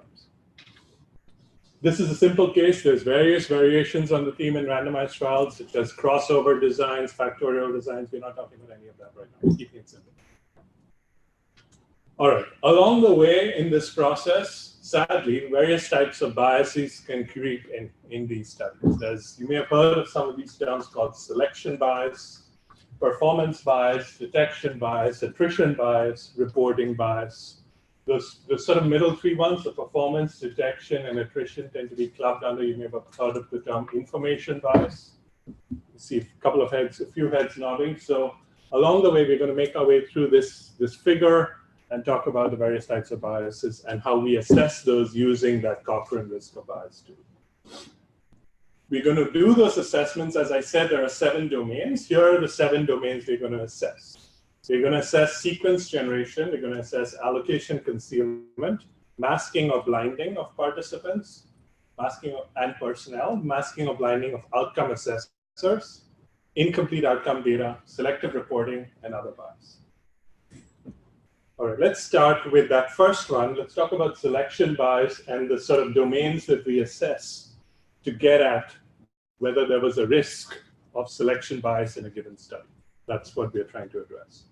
So the selection bias gets at this notion of a systematic error that's introduced in a study as a consequence of how participants were selected into groups, into the study and then into the treatment groups, the treatment and the control group that occurred in the study. To sort of prevent or protect against that bias, what researchers do in randomized trials is use the random process to assign participants to those groups. So the sequence generation, the generation of that random sequence to assign participants into the groups is something that happens before a participant is allocated. You need to know what treatment or the treatment or the control to provide to the participants. So that's before the process of allocation of participants. As I said, it's a random order of assigning people to groups. The purpose is to protect against that selection bias. The purpose is to avoid those systematic differences. Remember that systematic difference from the truth between groups that might arise due to selection bias, to protect against that. What's nice about the randomization process too is it sort of balances the known and unknown confounders. So that's another epi term that we tend to use quite often. It's sort of factors that might be related to the treatment, but also related to the outcome. So that if these factors are differentially balanced between the two groups, you now have a skewed measure of association that's reflective of that factor more than it is of the treatment itself, or at least partly related to that factor in addition to the treatment. So we're trying to avoid that. If there are such factors, we're trying to balance them across the two groups so that we can't account any treatment difference that we observe to those factors. We want to be able to account the treatment to the treatment difference or the effect of the treatment to the treatment itself. We want to balance those factors that might skew the picture. What's nice about randomization is it helps balance those factors that we know of, the known confounders, as well as the ones that we don't know, because we don't claim to know everything about the relationship between a certain exposure or treatment and the outcome. There's many things that are not studied and known. All right, so how do we do this when we are assessing a given study? As I said, for a given study, our goal is to make, for each of these domains, the first of which is random sequence generation, our goal is to assess the study as having low risk of bias versus high risk of bias. If we can't make a determination between those two, we'll say unclear. Again, we are saying low risk of bias, and that's an important qualification. We are not saying that the study was biased, because we don't really know. We don't know what the truth is, right? So we can't say for sure that's a biased study. But we assess the risk of bias. How likely is that bias going to be? If that likelihood is low, that's what the low risk of bias is, versus it's high. The sort of empirically based, empirically informed, or evidence-informed ways of trying to assess at that are the things that are the things that are listed on this graph, on this slide. So if you see things like the use of a random number table or a computer random number generator or some sort of a block randomization that suggests that there was a random process involved, minimization is another related thing that you hear. Even things like coin tosses and shuffling cards and envelopes and throwing dice, etc., are thrown in there, but you do have some sort of resistance from some folks as to whether those might be truly random, and if they are, whether they're truly replicable and documentable. Because part of the process, you want to make sure that this is replicable so that someone can test the fact that that randomization is truly carried out the way it was designed to. But for now, we tend to use them as low risk of bias. We tend to use them as things that are indicative of low risk of bias in randomized trials. The high risk of bias things are things like date of birth, which is sort of in between, but things like day of the visit, which, if you might imagine, is sort of who might visit on a weekday versus who might visit on the weekend, and what might that reflect of whether they've been employed, unemployed, whether they have older versus younger. So there might be factors that are differentially distributed between those various groups of people that might affect the treatment effect, which is what we are trying to avoid. So that has a high risk of bias. And obviously some clearly non-random processes like choice of the patient or choice of the provider are not really random processes. The next thing that we think about is this notion of allocation concealment. And right off the bat, it's worth saying that this is often confused with blinding. And let's talk a little bit about what allocation concealment is. It's something that is carried out in a randomized trial to prevent selection bias also. It's during the process of allocation. The purpose is that, let's say I'm carrying out the enrollment of participants and I'm assigning them to treatment groups. If there's a beautiful random sequence that's generated, But if I manipulate that sequence, the purpose of the sequence isn't met, right? The purpose of the generating a random sequence and assigning it according to that sequence is that both those things happen. If I, as a treatment provider or someone who's allocating participants to groups, interfere with that sequence in some way, there goes the randomization. At least there goes the intended purpose of the randomization. So the allocation concealment is essentially that I, who's assigning participant to groups, shouldn't know what's coming next, so that I don't manipulate the sequence, assuming I'm the quote-unquote evil person that that I'm getting at here, which is I should be protected against knowing what's coming next, so that I don't introduce my own biases either explicitly or implicitly in the process. So this also avoids selection bias. It ensures the strict implementation of the random sequence. And we'll get to blinding in a little bit, and hopefully at that point we'll see the difference between the two, and I'll try to articulate it again there. So here are some ways in which I can be kept concealed or hidden from what the sequence is. So some low-risk methods of doing that are, or methods that suggest the low risk of bias, central allocation. When a patient is ready, don't have the sequence be available to me. Have me have to call in using a web or using a phone or a web application to find out what the next sequence is. I'll give you an example of a randomized trial that Chris and I were involved with. I was in Baltimore, Johns Hopkins at the time before I moved to Brown, and he was the statistician on the study. So every time there was a participant or a pair of participants who were ready for being enrolled in the trial, I shot Chris an email, Chris, can you tell me what the next sequence is? And he would email back, okay, this is the sequence number, and I would look in the table and see what that is. So that's a documented process where there is some sort of a central allocation process where the person who had the sequence was the only one who really had it, and I, who was the person giving random, actually allocating participants to treatment, I never knew what came next. The notion there being that if I knew, I might have changed the order of things just to maybe preferentially allow patients who were sicker to maybe receive the treatment and introduce my own biases. Other ways of doing that sort of thing are sequentially numbered opaque seal envelopes, such that I have to open an envelope to find out what's next. They're sequentially numbered, so I can't just open up a haphazard envelope. They're opaque, so that I can't hold it up in the light and see what's inside. So all these sort of careful safeguards are what I put in. The high-risk things are sort of the opposite of that. A sequence known to staff in advance, me being the staff in that case, envelopes or packaging without adequate safeguards, or some other non-random predictable sequence. The notion here is predictability. I should not know what's coming next. So that's about both those aspects, that sequence generation, a random sequence generation, and the allocation concealment from the person who's allocating the participants, help protect against selection bias.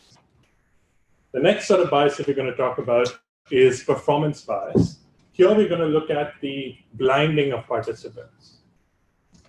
So blinding refers to the notion of once the treatment's been allocated, do the participants, let's use participants as an example, then we talk about personnel. Do the participants know what they're receiving? The notion here is that knowledge of what treatment you're receiving might, remember risk of bias, might affect performance.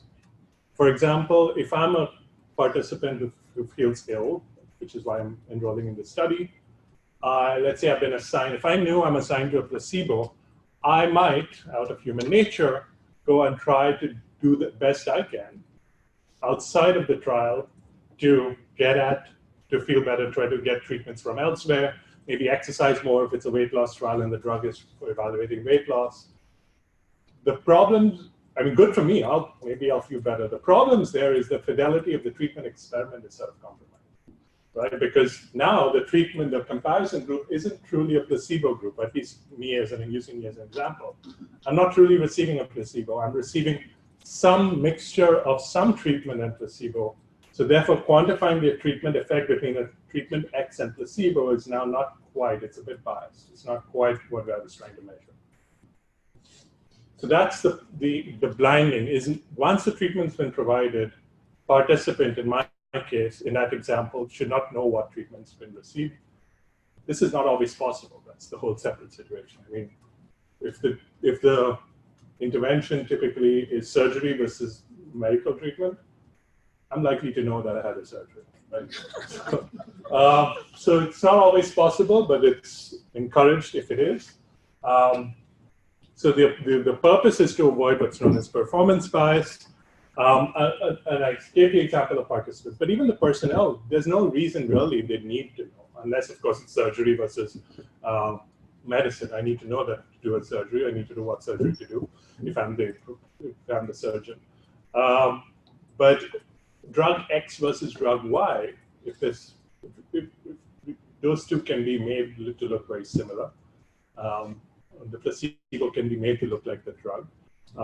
Unless there's some explicit reason why I need to know what treatment my patient's receiving, which there might be. There's no need for the personnel, especially the treatment provider, to know it. What it tries to avoid is different treatment of the intervention groups. I, as a provider, might treat my patients who I know are receiving placebo differently from those who are receiving the intervention group. I might test them more. I might give them additional treatments. I might request to see them more. I might spend more time with them, advising them to exercise more, and so on. These can all introduce bias in the process. We want to make sure that the only thing that's different between the two groups is the treatment. So from different treatment of the intervention groups, that's sort of related to the personnel. Different participant expectations is related to the participants. And these can lead to changes in the actual outcomes, as I said. It's best to avoid, when writing reports of studies, terms like single blinding and double blinding, unless you explicitly specify what you mean by that. Because there's various parties that can be blinded in a study.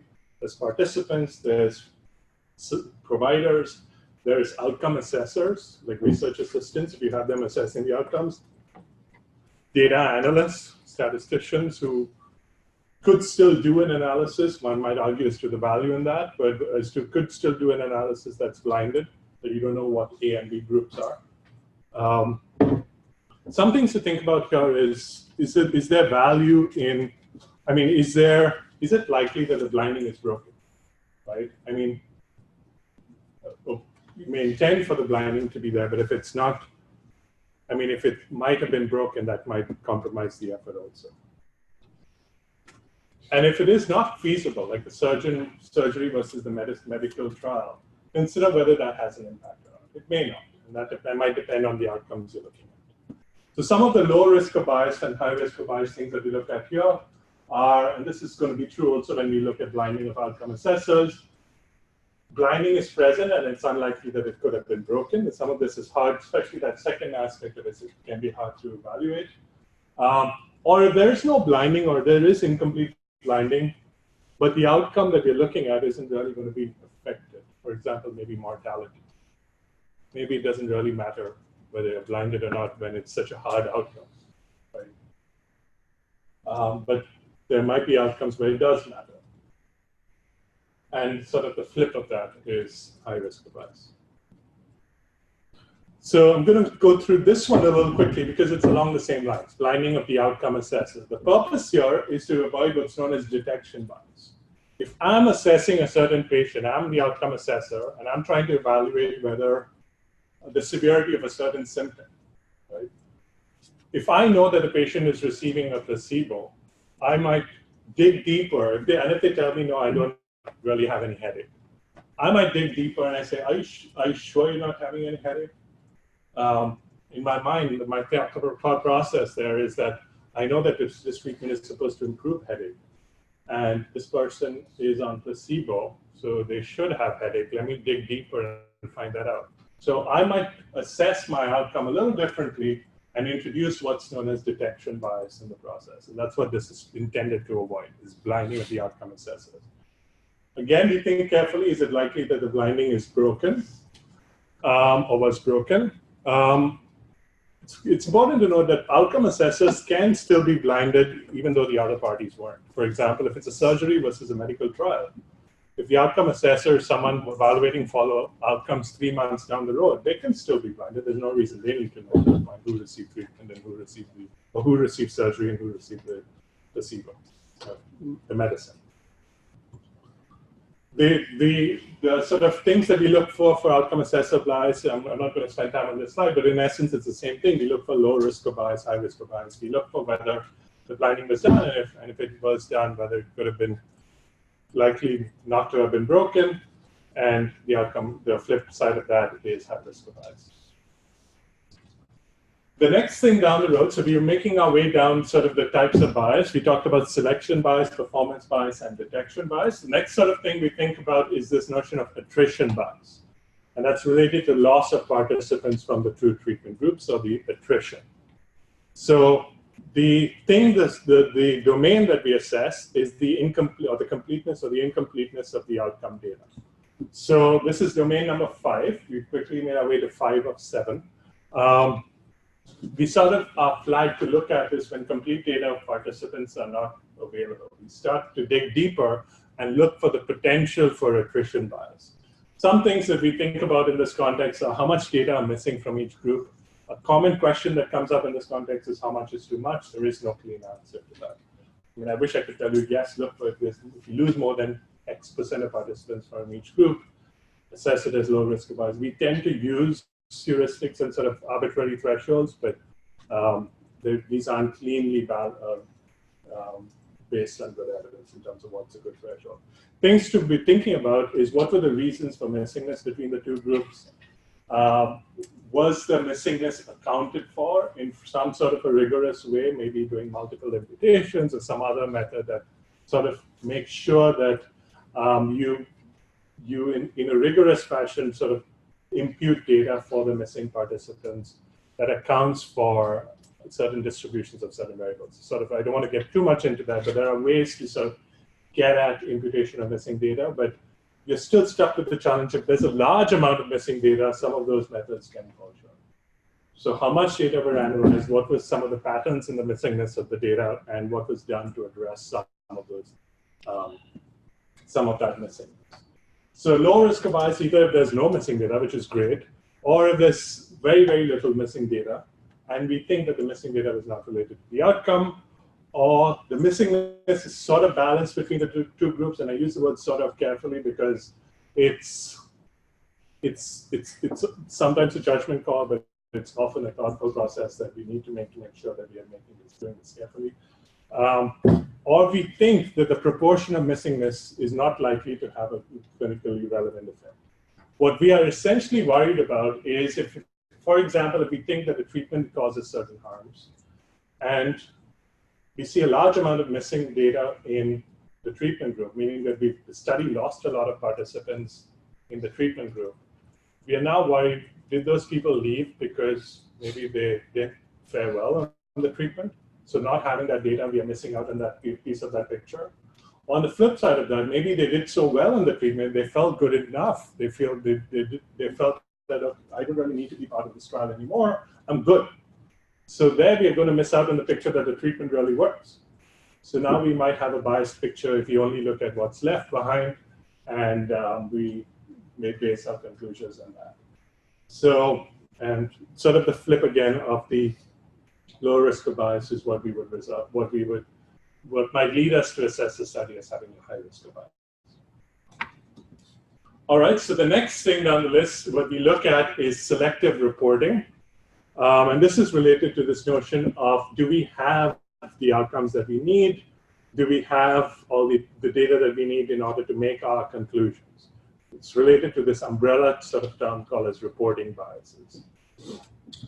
So, as I think I've already alluded to in this notion of how the entire study is much more likely to be, can be more likely to be published based if it has positive results.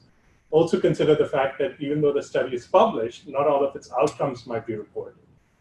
So it might have looked at 10 outcomes, but only reported, I'm just making this up, 4 or 5 of the outcomes that were statistically significant between groups.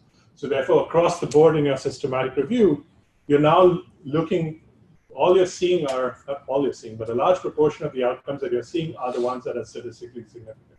So you're missing out on that picture of outcomes that aren't.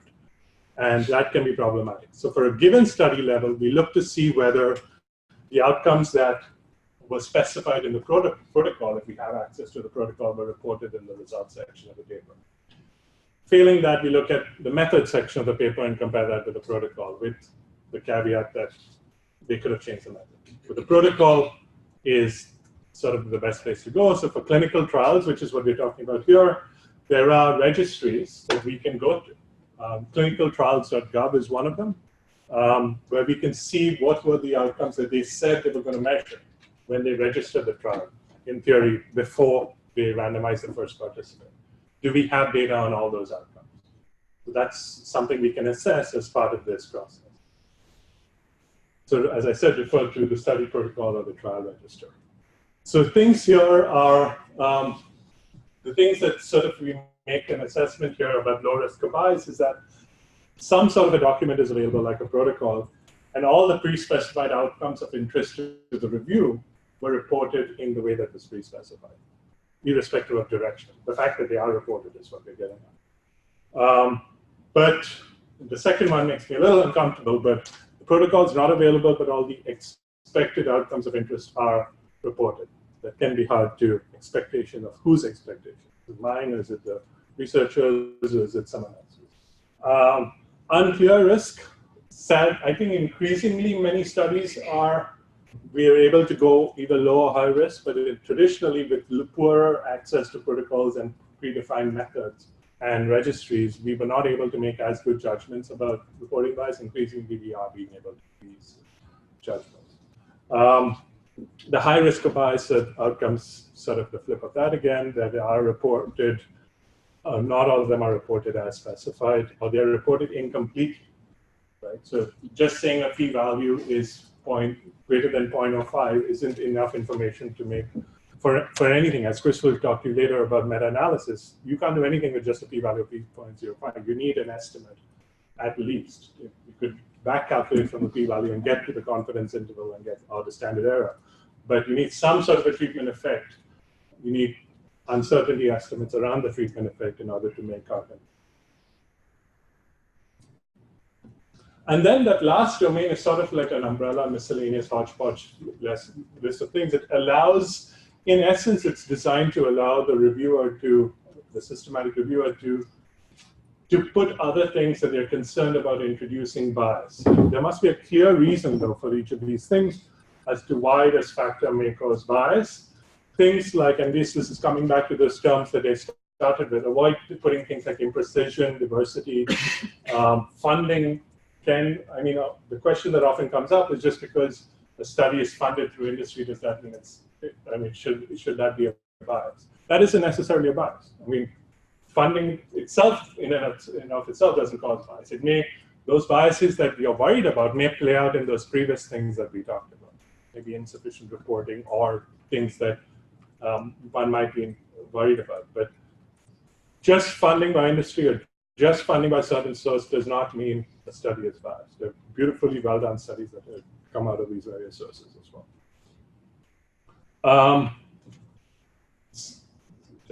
So here's sort of the obvious one here is a study appears to be free of other sources of bias, but some of the things that we tend to think about, especially in crossover trials, we're worried about this carryover effect, where if there isn't enough of a break between the two interventions that a certain participant is receiving, the effect of the first intervention may carry over into the second intervention. And we're worried about the mixing of effects in that context. And we also tend to worry about baseline imbalance between treatment groups, but there's a lot to be said about factors that we are looking at versus factors that we're not, that I don't want to get into at this point. All right, so we've made our way in a fairly quick way through 7 domains of assessing risk of bias. Now let's spend a couple of minutes talking about what do we do with these sort of assessments. So this is what we looked at. We started with sort of the design of a randomized trial or typical simple randomized trial. We talked about a few biases that that could creep in along the way. And we laid out 7 domains to assess, to evaluate the potential for those biases to creep in. The third and the fourth just say blinding, but the third one, as we talked about, was participants and personnel, and the fourth one were blinding of outcome assessors. So we talked about these various assessments. So we put together what's called as a risk bias table, or some sort of a summary, a graphical summary, and then we also write about it, but we also start with putting together a table that reflects, for each study, for each of the domains that we assess, we sort of display what those studies look like for each of those domains. I'll show you a picture of that. Remember, we said each study was either low risk of bias, high risk of bias, or unclear risk of bias for each of those domains. As part of the process, we didn't spend too much time on this, but we tend to evaluate extract direct quotes from the study. We try to document those as best we can. It doesn't always work out, especially if these multiple places these things can be reported in for a given study. We try to add comments and rationale to be transparent. And if there's no information available, we typically mark the domain as unclear, and we write that there's no information available. But I should clarify, that's not the only context in which we mark unclear. Unclear is if there is some information and it's either conflicting in 2 different places, or the information is a bit vague for us to get at exactly whether we should place it as low versus high. So those are sort of situations in which we might get unclear.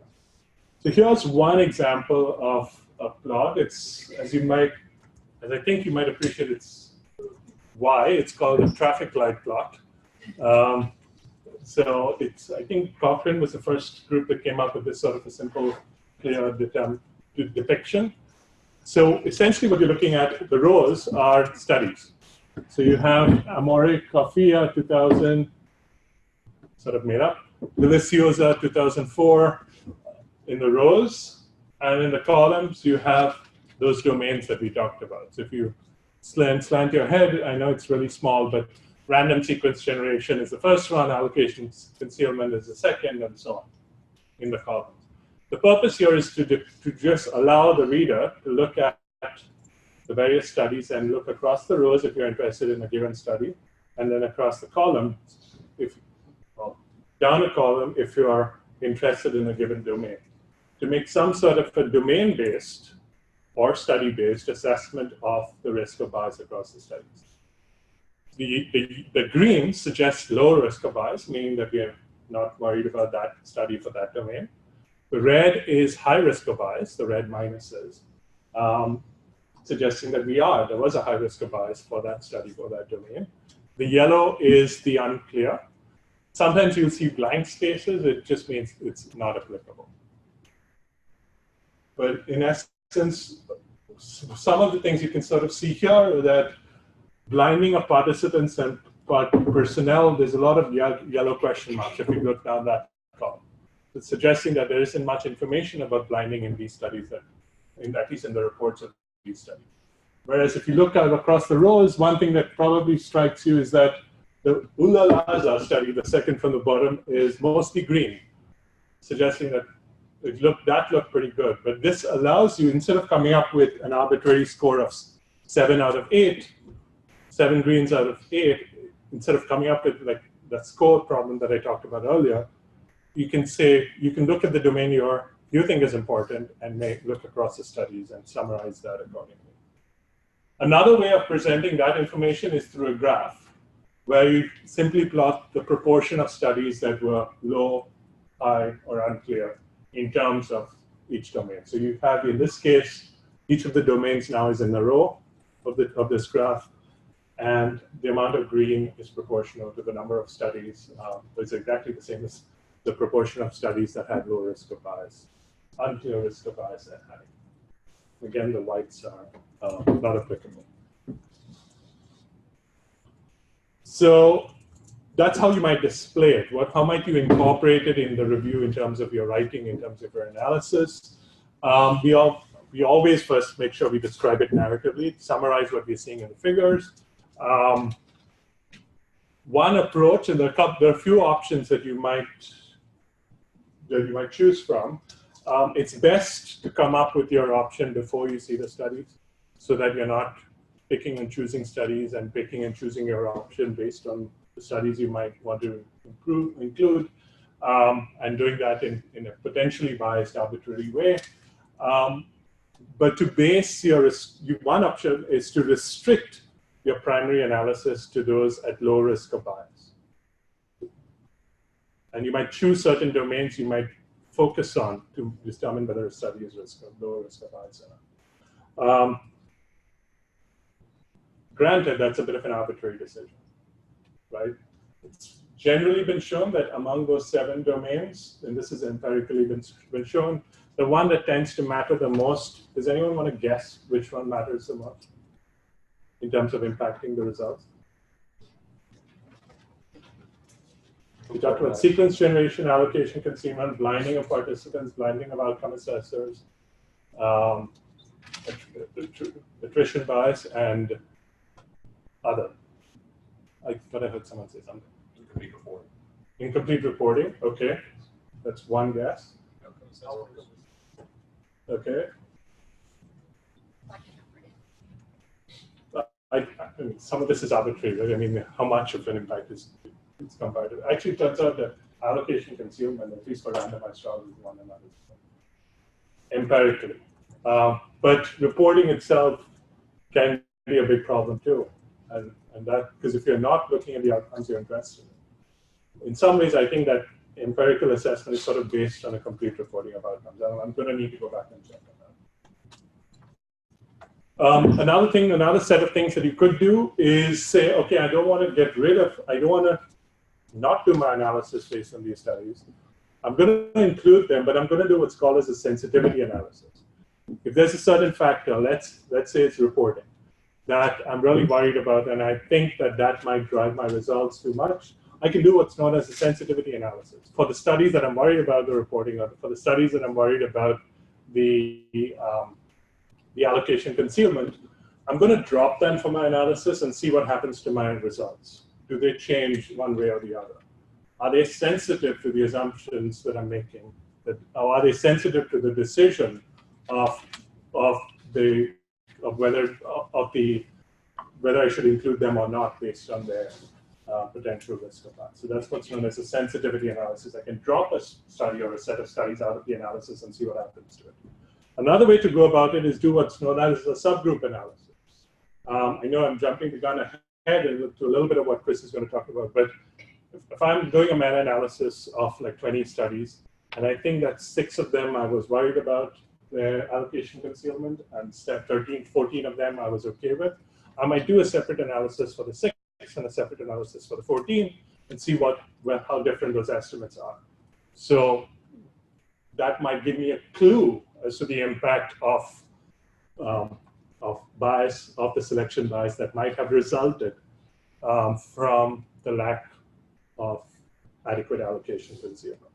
That's one way to handle it.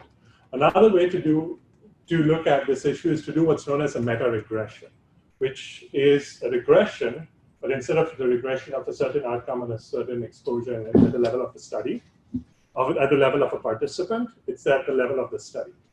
You now can look at study level factors and their impact on the treatment estimate. So for example, I could look at allocation concealment as a dichotomous predictive variable in my regression. If the study had if the study lacked an allocation concealment, I could have an indicator variable for that, and I can look at the impact, whether that indicator variable might have a significant effect in my regression. So you can do this sort of an ecological level regression analysis that's called as a meta-regression to look at the effect of study level factors on the outcome. So I can do it using a statistical analysis as well. That's that. So we are about 7 minutes over, but let's take time. Let's spend a few minutes taking questions. I want to make sure because that was a lot. That was fairly nuanced. Let's take questions as you might have them. Yes. Sometimes Cochrane it reports the studies that the results of good quality studies show this kind of evidence. So how do we define those good quality studies are these like a 7 different parameters for a risk assessment that they choose them on? Allocation, concealment, or randomization, or something, or they put all 7 of them together? Great, thank you for the question. So the question was, sometimes you can see reports of systematic reviews that talk about or make statements like, for good quality studies, the estimate was X, or 2.3. For poor quality studies, the estimate was 2.8, for example. I'm just putting numbers, nothing them out. So how do they arrive at these conclusions of good versus poor? I mean, one approach to do that is to come up with a list of domains that one thinks is important and related to what I was saying a little earlier, and say, here are the ones that we're going to use as our factors to determine whether X study is overall. I would refrain from the word good versus bad, but rather overall the risk of bias was either low or high. And you could do is report that separate analysis for good versus or low risk of bias versus high risk of bias. There are algorithms to get at use information if the study had low risk of bias, but the other factors were okay, then you say low risk of bias. But if it was high risk of bias on allocation concealment, or high risk of bias on allocation concealment, but some of the other aspects were all right, that may qualify as low risk of bias. There are some algorithms that are out there to get at that. I think the new Cochrane risk of bias tool has some of those algorithms built in. And also some of the non-randomized studies also have tools that have those built in. But as long as one is careful about being transparent about how those determinations were made, I think those are fair. But also have the full display of the quality of those studies. Is there anything else you would say about that, Chris? No, I mean, I think a lot of times the problem is that they're just not well described. That's, to me, I just find a lot of times they'll say it's high or low, and I have no idea why they're saying that. Yeah. Transparency about how that was arrived at is key. Other questions?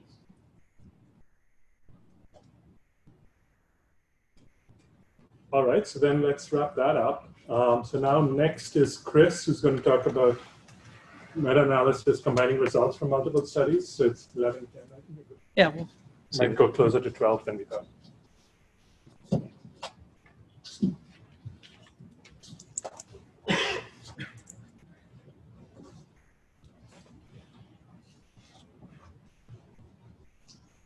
okay, so we always save the fun part for last. So hopefully everybody's awake by now.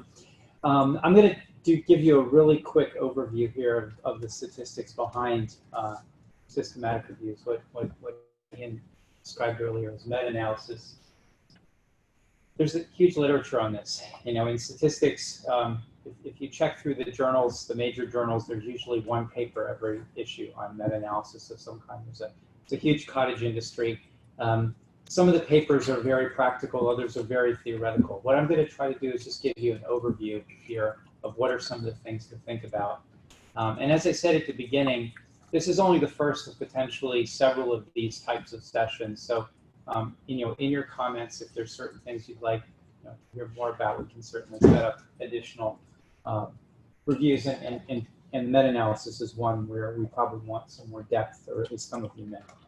So, what I'm going to talk about here is why you'd want to do a meta-analysis, what a meta-analysis is. I have no idea why the type is in different fonts here, but anyhow, hopefully you can all read that top line. So meta-analysis is basically the quantitative analysis of data from the systematic review. And as we pointed out several times, it's really important to follow the PICO criteria, make sure that your question is well defined, and that you have the interventions that are similar across the studies, that you have outcomes that are similar, and so forth. And so I'm going to make this assumption that you're addressing your same research question and everything is similar. If that's not true, then your analyses can be all over the map. We're going to be talking about heterogeneity. Basically, what's going to happen is if you're if your question is not well defined, you're going to find answers that are very different. You know, some of the studies will have big effects, some of the studies will have small effects, and that's just because your question could be because your question isn't well defined. There's a lot of different types of summaries. We talked about this a little bit in the beginning when we talked about prevalence studies and diagnostic test studies and so forth. Mainly in a meta-analysis, you are looking at the following considerations. First of all, you usually want to do some kind of comparison of effectiveness or safety. You want to know how well does something work to cure something, to make something better, or conversely, what's the risk associated with this? For example, are the adverse events, is the chance of having an adverse reaction to a drug bigger on one treatment than on another? So that's the first thing, and that's probably the main consideration. You want to talk about the different types of things you can combine. So if we had more time, I'd talk about this. But for example, prevalence. What's the proportion of something? Or what's the difference between two quantities? What's the mean difference? What's the proportion difference? What's the odds ratio? What are the different sizes of the effects? So how big are these effects? And how much certainty do we have about them, which leads into things like confidence intervals.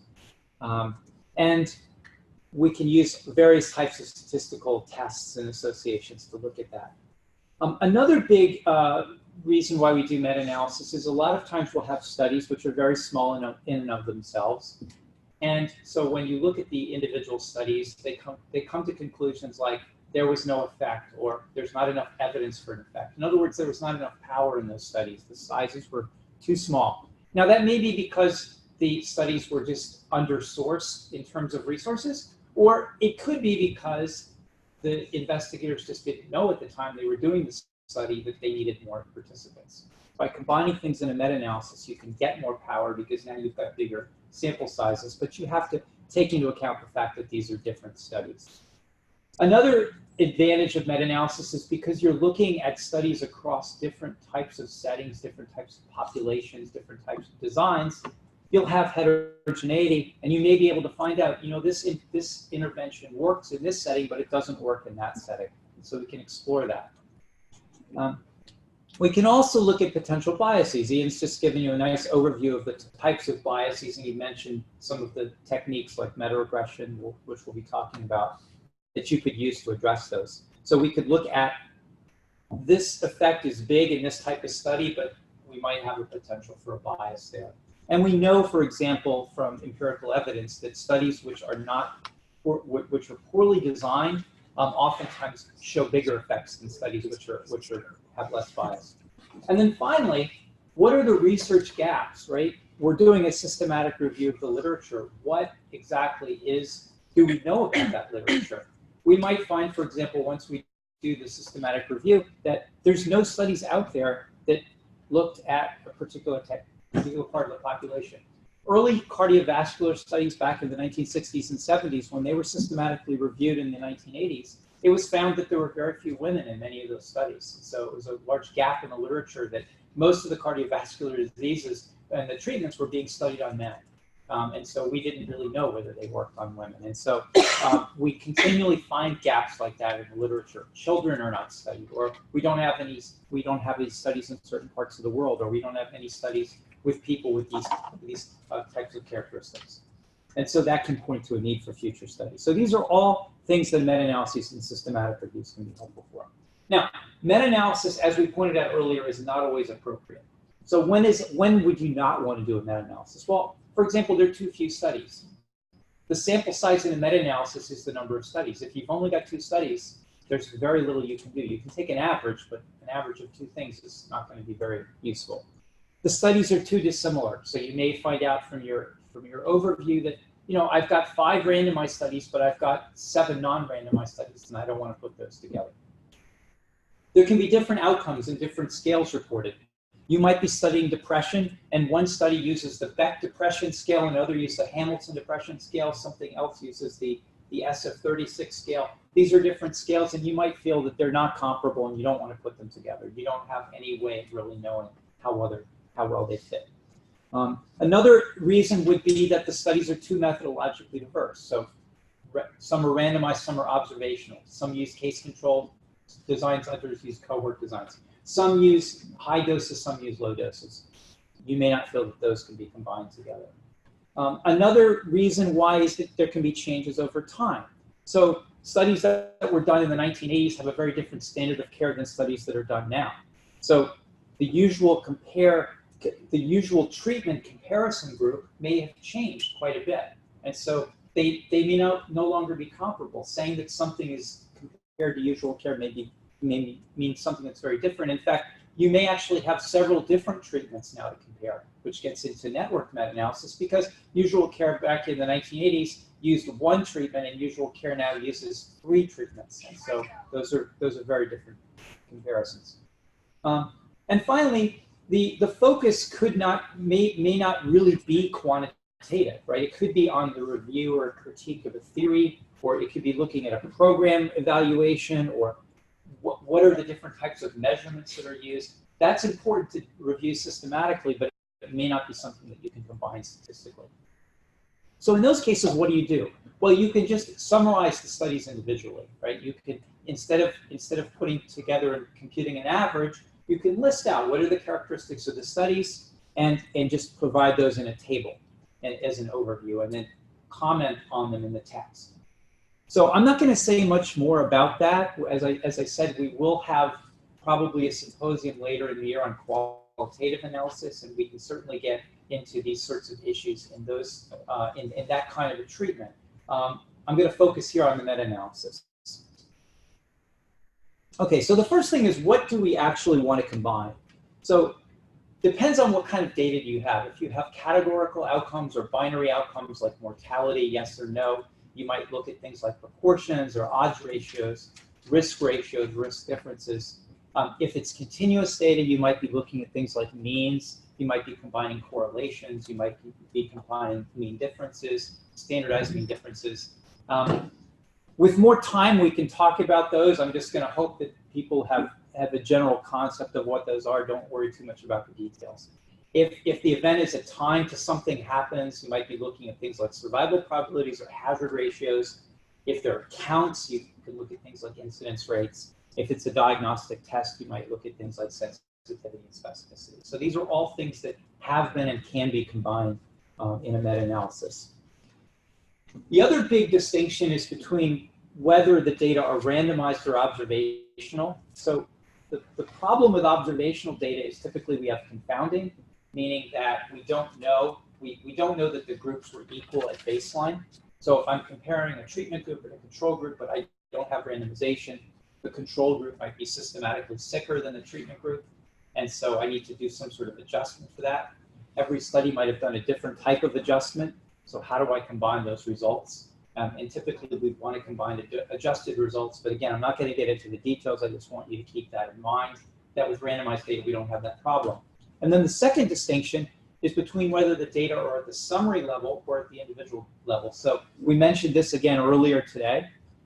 Summary data are the types where, for example, the study gives you what the odds ratio was and what a confidence interval is, and you know that in every study, but you don't know which particular individual in which study died. Whereas if you have the individual data, you have the raw data from the studies. I know, for example, that not only do I know that 30 people in this treatment group died, but I know which people died. So what does that give me?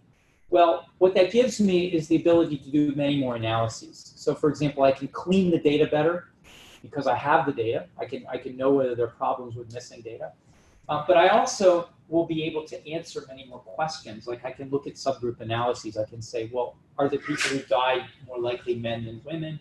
Are they more likely to have diabetes than not have diabetes? And so forth.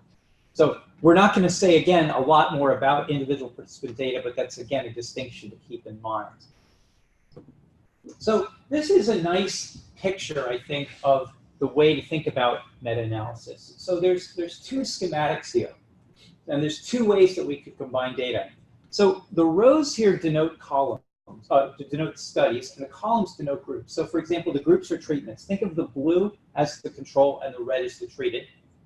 And the rows are the studies. So if I look on the left-hand side, what I'm doing is I'm taking all the studies control groups, and I'm doing some sort of an average, and I'm getting an average effect in the in the control group. So these are the control groups. I'm going to average these, and I'm going to get an average effect here.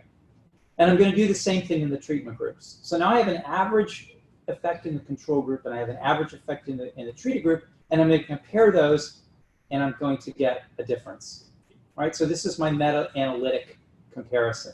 So that's one way of doing it. I'm going to average over the studies within the group, and then I'm going to compare the averages across the groups. The other way I could do it is I could look at each study individually. I can compare the control to the treated, and I can get an average effect in each study. And then I can average the averages to get an overall estimate. Right? So that's two different ways I could do the meta-analysis. It turns out that this is the better way to do it, and this is the way a meta-analysis typically works. In other words, you take the results from each study and you average those. Now, this turns out to be to produce potential confounding by study. For those of you who've done a little bit of epidemiology, you might have heard of something called Simpson's paradox. Had I more time, I could explain that. But the basic idea is that the study effects get mixed up with the study characteristics. So for example, here, if this particular group was much bigger than this particular group, I would get a biased estimate because this average would be weighted to this study, whereas maybe this is the biggest group among the treated, and so this average would get weighted to this study. Now I'm comparing things across different studies, right? I'm no longer comparing within this study. I'm actually comparing study 1's control with study 4's treated. And I avoid that over here. The other advantage of this is that typically we get this kind of information from studies. We would get their odds ratio, for example. We may not get their individual data. All right, so this is a meta-analytic way of doing that. So let me just give you a very brief overview. Meta-analysis is basically just an average. It's a weighted average. There's fancy ways of doing these weighted averages. We can do all kinds of amazing statistics, and you can find very complicated things, but it basically boils down to an average. So here I have 3 studies. Now, whether or not I should actually do a meta-analysis of 3 studies is another question. The Cochrane collaboration database is filled with 2 and 3 treatment studies where people take averages. I'm not sure that's really the best thing to do, but let's pretend for a minute that we want to average these studies. So I have 3 studies here. And they have very different sample sizes, right? One has 500 people in it, one has 39 people in it. I have a column here which I've labeled YI because, of course, I have to have some mathematical notation here because, as a statistician, I have to do that. And so in each of these studies, I've given you an effect. It doesn't really matter what that effect is. It could be a difference in blood pressures or something. The first study says that I've got a difference of 6. The second study is a difference of 7 or 8. And the third study is basically no difference at all. And then I want to average those. I get a confidence interval. So first of all, you can see from the confidence interval that the first 2 studies are quote unquote statistically significant because the 0 effect is not in that confidence interval. Right? So both studies are showing me that this treatment, let's say, works. Let's say negative is good. The third treatment, there's no difference on the average, and the confidence interval is wide, so there's no statistically significant difference there. So what would have happened in the publications? Probably in the third study, they would have said, we found no difference, therefore, these 2 treatments are the same. Is that a right conclusion? So it's not the right conclusion because they haven't really proven anything since that confidence interval is so wide, unless you really believe a difference of 6 points is not important. That is too wide a confidence interval, and basically you haven't been able to conclude anything other than that you can't say that there's a difference. The first 2 studies, on the other hand, do allow you to say there's a difference. And so if you did a systematic review and you found these 3 studies and you found 2 were significant and 1 was not, you'd probably conclude, well, the evidence seems to be that this treatment works because in 2 of the 3 studies it did. But somebody might say, well, but that third study is the most important one to me. And so I don't believe you because that study maybe was more like the particular type of patient that you're looking at. Let's say, for example, it looks like that study might have been done in Japan. Maybe I'm in a Tokyo hospital, and I think that study is much more relevant to my patients than the first 2 studies. Okay, so how do we average those? How do we combine those? So one simple way to do it is just to take a simple unweighted average. I average 6 and 7 and 0, and I come up with minus 4.7, and I can do a calculation to get a variance on that, and I can get a confidence interval. And lo and behold, my average estimate is a difference of -4.7 with a confidence interval between -6.8 and 2.6. The confidence interval includes 0. There's no evidence that these things are different, right? Because 0 is in the confidence interval. So I've averaged these three things. 2 of the studies were statistically significant, one wasn't. And now I find an overall average, which is in between the 3 that I've got, because it's an average, and it's got enough uncertainty here that it's not significant. So that's one way of doing the analysis. So let me just hold that for a second. Another way I could have done it is say, well, actually, so the problem with this analysis, you might say, is it gave equal weight to all those studies, but they're very different sizes. Now I might say, well, I'd rather weight by the study size. I want to give the bigger studies bigger weight. So I'm going to weight these, and I'm going to apply a weight according to the sample size. So the first study has 500 patients, and there's a total number of 900 patients. So I give that a weight of 5/9, right? And the second study has 300 patients, so I give that a weight of 3/9, and so forth. And now I get an average that's closer to the first 2 studies, because those are the bigger ones. And now it's statistically significant, right? So here's, there's an old book called How to Lie with Statistics, and this is basically how you do it, right? I've given you 2 analyses, and one I can show there's a difference, and one I can show there's not. And if I'm an unscrupulous, analyst, or if I work for a company and I want to make my point, I can use one or another of these analyses. So again, it goes back to, you have to read the literature really carefully and be understanding of what they've done. So what do you think here? Which of these 2 analyses would you support?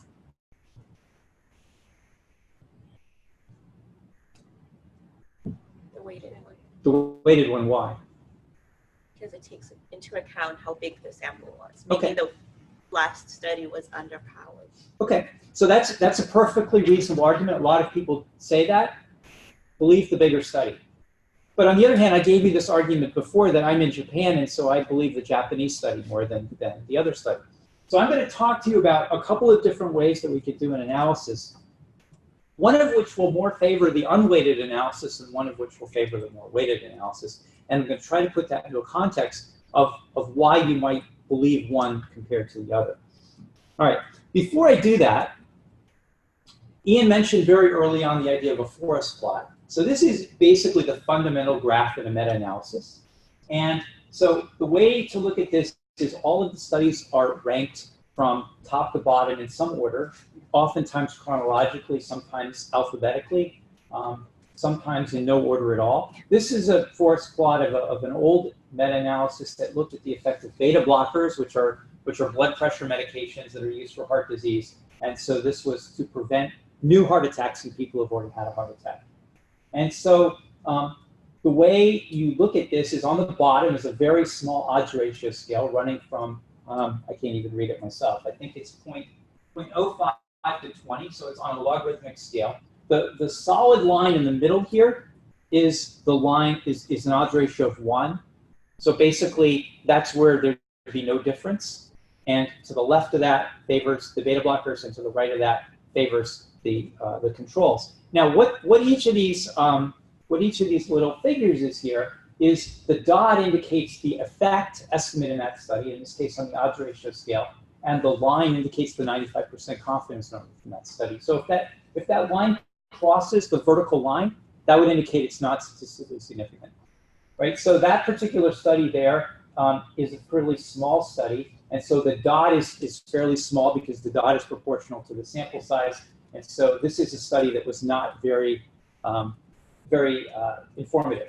On the other hand, I could look at, let's see, this particular study here, which you can see is all to the left of the line, and that would indicate that in that particular study,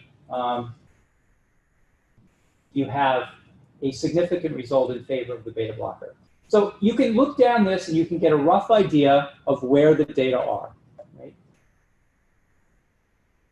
So that's the line of no effect. To the left favors the beta blockers, and to the right favors the control. And the dotted line in the middle, the dotted red line, is the average. That's the meta-analysis average, using some sort of method. Now, it's important to know what that method is, and I'm going to give you some a little bit of information on the different types of methods that are used. But basically here, this average odds ratio is 0.77, and you'll notice there's a diamond, and the width of that diamond indicates the confidence interval for the average. So those of you who study a little bit of statistics know that the confidence interval or the standard error of an average is less than the standard error of an individual study. So basically, as you average more and more things, you get a tighter and tighter estimate. And so this is saying we have a pretty good idea about what the average effect is in these studies. It's about a 23% advantage for the beta blocker, and that's statistically significant. And that's not surprising because most of those dots are in favor of the beta blocker. And the ones that aren't are other than perhaps this study, which most of these others are fairly small studies. Okay, that's the forest plot. The other concept that I want to get across before I get into the modeling is this idea of heterogeneity. So when you do a meta-analysis, what you're doing is you're pulling information from different studies. So I could think about a population, a hypothetical disease population that's made up of subgroups, and those little mountains there, those little mounds are subgroups. So if you're an archaeologist, there's lots of cool stuff under there like hidden cities. For a statistician, there's all kinds of cool people under there, right, that are showing different subgroups. And so I'm not necessarily going to find all those subgroups because I'm only getting the literature that's available, right? Some of the subgroups may never have been studied. So the lines indicate data that are coming from those subgroups to some of my studies. These are RCT, so these are randomized controlled trials 1 through N, and so some of them select some of those bumps and some of them select others. And then I'm going to combine them all to a meta-analysis at the end. Now, what's the issue here? Well, first of all, the different subgroups here are representing different patient characteristics, different disease manifestations, and they may have different responses to the treatment. So some of them might look at men and women in different ratios. Some of them might be done in Europe. Some of them might be done in Guatemala. Some of them might be looking at people who have diabetes and others that don't have diabetes. Some could be very sick populations. Some could be very healthy populations. I also have problems, as Ian was mentioning before, all those biases that he was talking about, who got included in these studies? How were those patients recruited? How were all those cohorts put together? And how did they represent different subgroups of individuals? I might have wanted to study women, but I might have done a very bad sampling procedure, and I ended up only studying women who have cars, who don't work, and who could make it to exam in the middle of the day. Another study might have been of college students, and so it excludes every person who doesn't go to college, right? So there's potential biases there.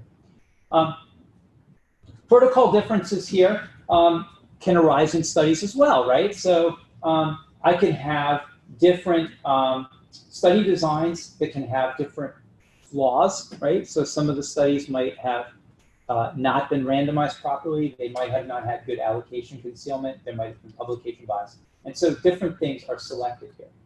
So interpreting these results depends a lot on how that selection is made, right? It's only a random sample if I've been able to randomly sample things, but in a meta-analysis, you can almost never get a random sample of anything because you're totally at the mercy of what's been done.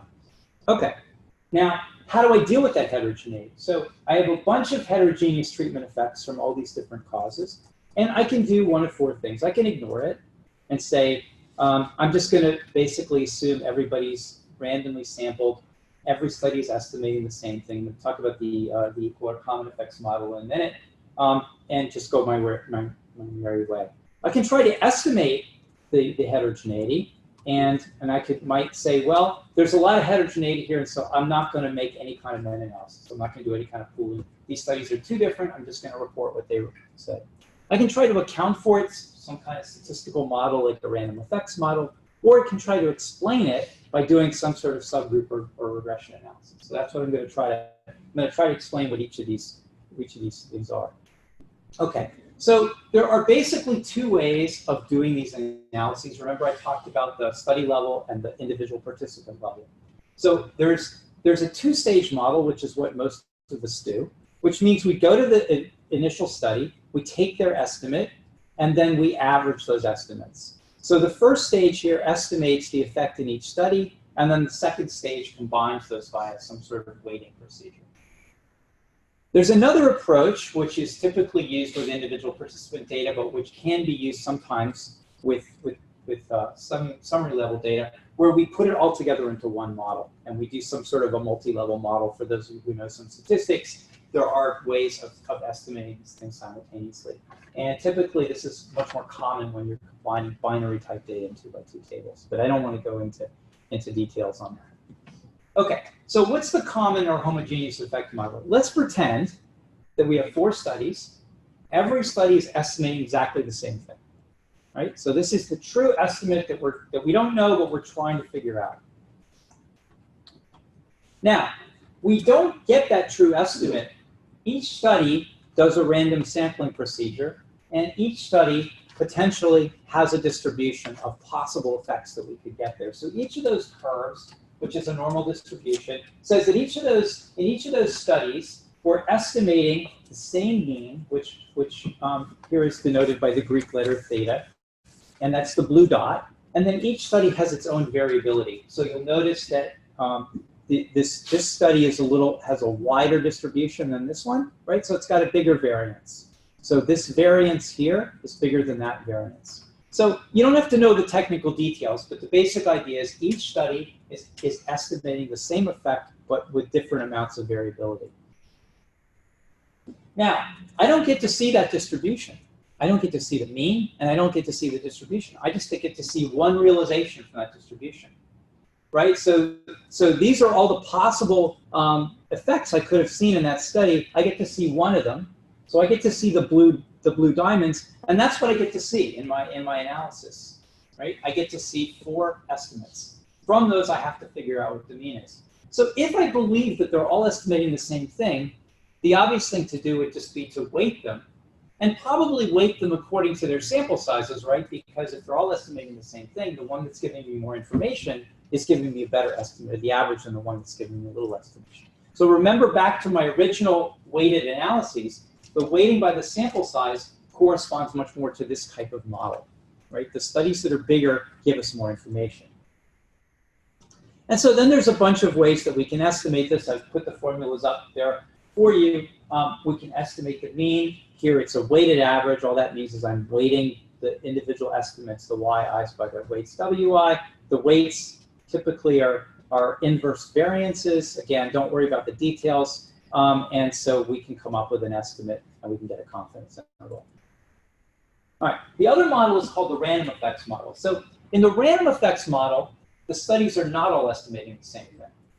But I'm going to make the assumption that they're all coming from the same distribution. So in particular, I'm going to assume that the study effects come from a normal distribution, and I get to see, let's say, 4 of them, right? So study 1 has a mean. And let's say this is the mean for study 1, and this is the mean for study 2, the true mean that I don't know, but I'm trying to figure out.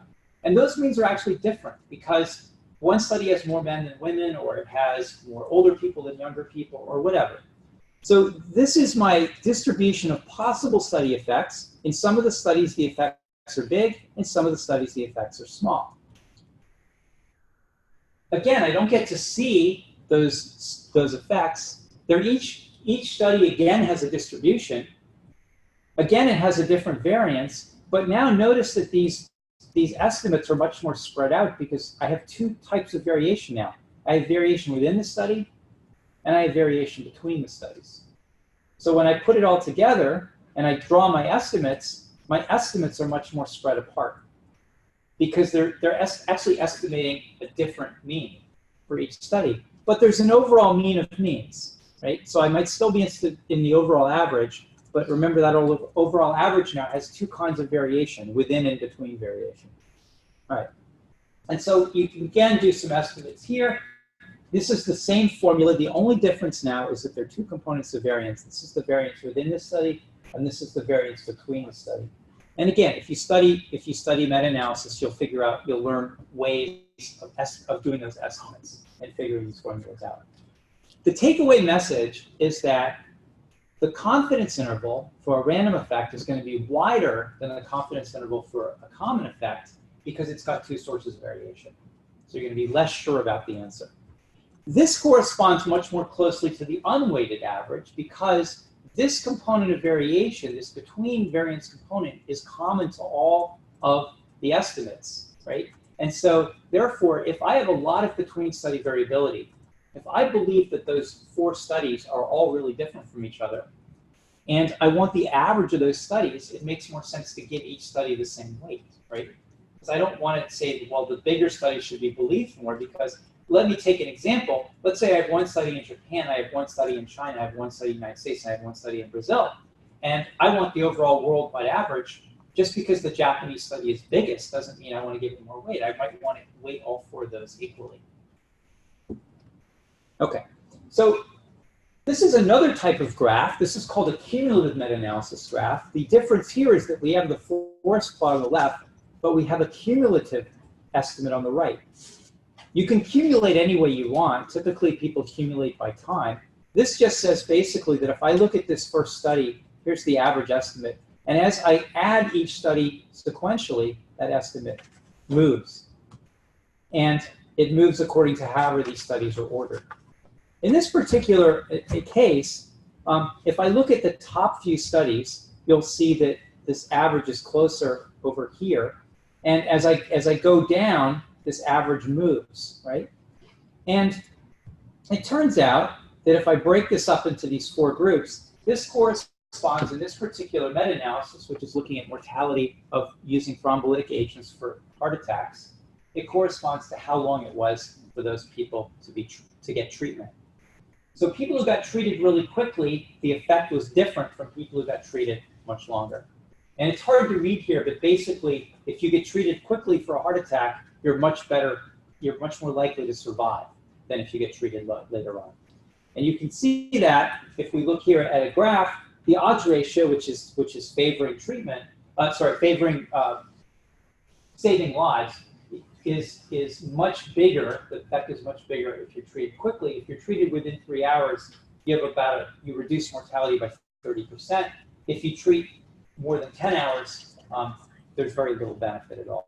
Okay, so this is a subgroup analysis, and you can put that together statistically to do regression, and there are various kinds of regression analyses that would basically compare the effects in a study to some kind of subgroup. In this case, the subgroup is time, and we don't really have time, so I'm going to sort of skip over some of these slides quickly. But basically, you would compare the effect in this study to these variables and do a regression analysis to look at correlations.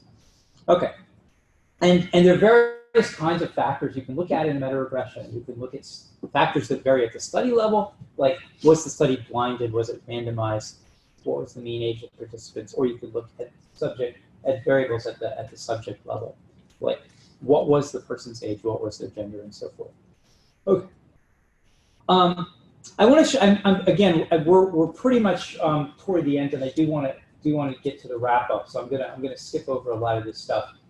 There are some issues with meta-regression, basically coming down to the fact that the sample size is the number of studies, and when you have very few samples, it's hard to do a regression. I want to show you one important idea though, which is the idea of aggregation bias. So here I've got 3 studies. The odds ratio is on the vertical axis, the covariate is on the horizontal axis. You can think of that maybe as age. I've got 3 studies here. I want to look at the relationship between the odds ratio and the covariate. So, what's the proper relationship? Well, if I look at what's going on here and I drew a line, I would say that as the covariate increases, the odds ratio decreases. All right? So that seems to be pretty obvious. However, when I put on the data from the individual studies, these are the individual participant data. The 3 colors are the different studies. You can see that in each study, there's a relation. The relationship goes in the opposite direction. Actually, as the covariate increases, the odds ratio increases. So this is an example of what's called aggregation bias, sometimes called ecological bias. Basically, the idea is the within study relationship is different from the between study relationship. If I just look at the averages, the average covariate versus the average odds ratio, I get a negative slope. If I look at the relationship between the covariate and the odds ratio within a study, I get a positive slope. And the reason for that is confounding. Basically, this study here, which which has the lowest levels of the covariate, but also the highest risk, right? This study here has the highest levels of the covariate, but the lowest risk. So these studies are not being selected from the same populations. This is a high-risk, low covariate study. This is a low-risk, high covariate study. So it induces this bias here that we would avoid. So this is one of the reasons where individual participant data is very useful. Okay, how much time, Heather, do we got? Yeah. Okay, so we were going to get into network meta-analysis. We're probably not going to have time to do that. Let me just say a couple words about what network meta-analysis is. We've been comparing so far meta-analyses where we compared two things, right? I've compared a thrombolytic agent versus no thrombolytic agent, or a blood pressure medication versus no blood pressure medication. There's a lot of situations where you have more than two things you want to compare. For example, there's 12 different classes of antidepressants. How do they compare to each other? Do I want to take reboxetine? Do I want to take sertraline? Which has the better side effect profile? How do I compare all those together? So the problem is that in most clinical trials, only 2 of those drugs are being compared, or maybe 3. We don't have any clinical trials that compare all 12. So this is a network meta-analysis graph.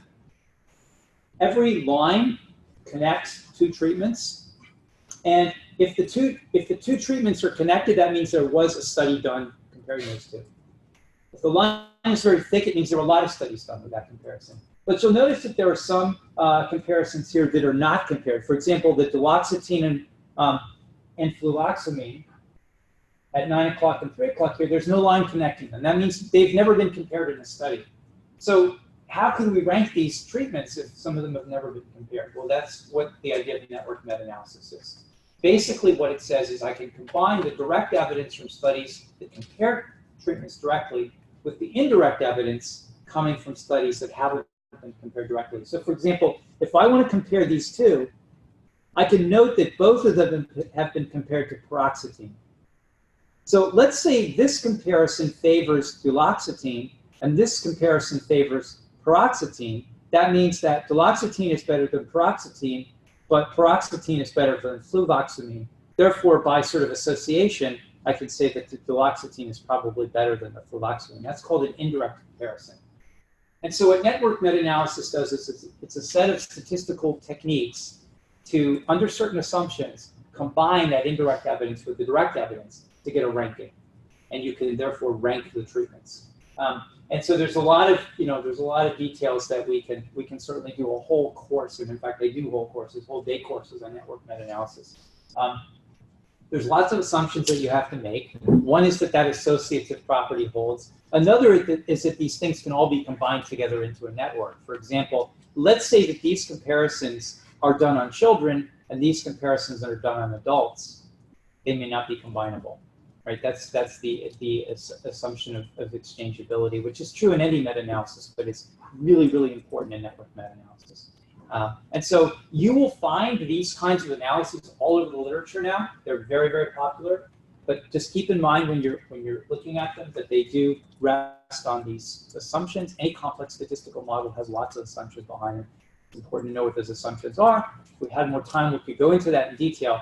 But with sort of the summary for this whole day is that when you're looking at a systematic review, don't believe what you see. Evaluate it really carefully, because there's a lot of stuff going on behind the scenes, whether it's how they extracted the data, how they found the data, how they formulated the question, how they did the analysis, how they assessed the risk of bias. All that stuff is really important, and so you really have to be very careful when you read these things to make sure that they've done the right thing. Okay, I'm going to really go through these. Just let me get to the final step. Okay, so let's sort of summarize what we've done. First of all, who's doing systematic reviews? Well, everybody's doing systematic reviews. That's part of the problem, right? It's a nice, easy way to get a publication, to be honest. For a lot of people, you don't need huge amounts of expertise. But now you know that you actually do need expertise. It's just that there's a lot of really bad systematic review out there. So there's a lot of independent authors who are doing them, whether there's junior people or senior people.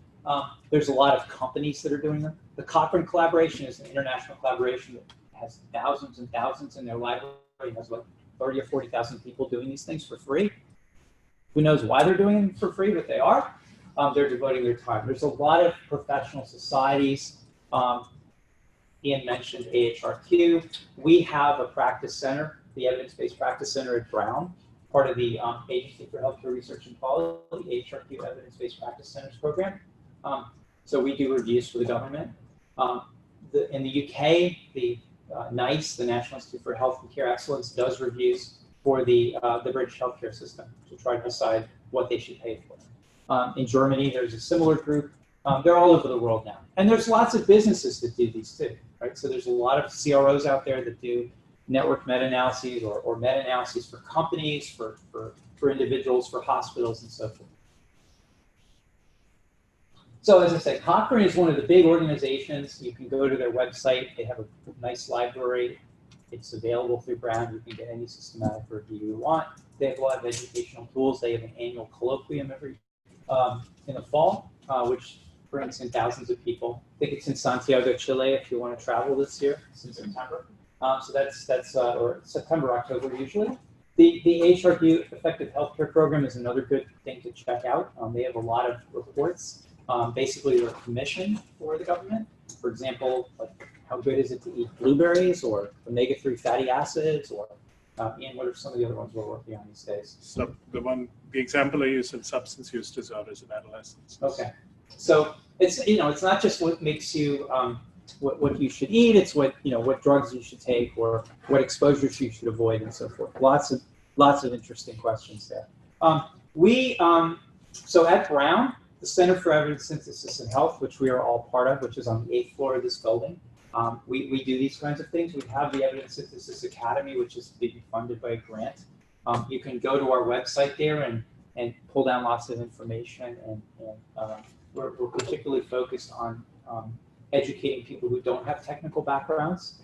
So if you've got friends who said, I saw this thing in the newspaper and it said it was a systematic review or meta-analysis, what's that? Send them to our website because we actually have an expert who has kind of written this in language for the non-technical expert, and we have a bunch of online courses.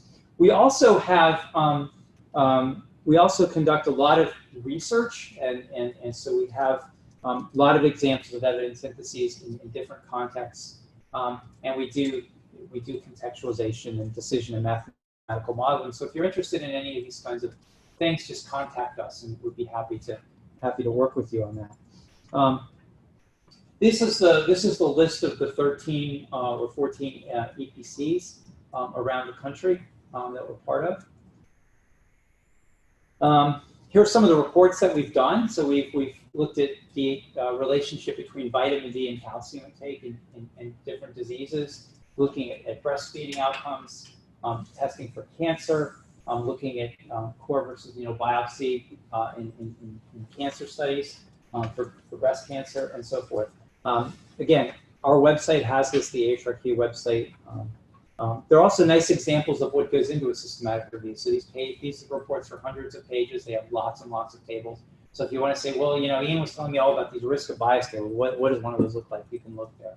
Or Kristin was telling you about how to do searches. We have the whole search strategy there, so you can see examples of things that we've done.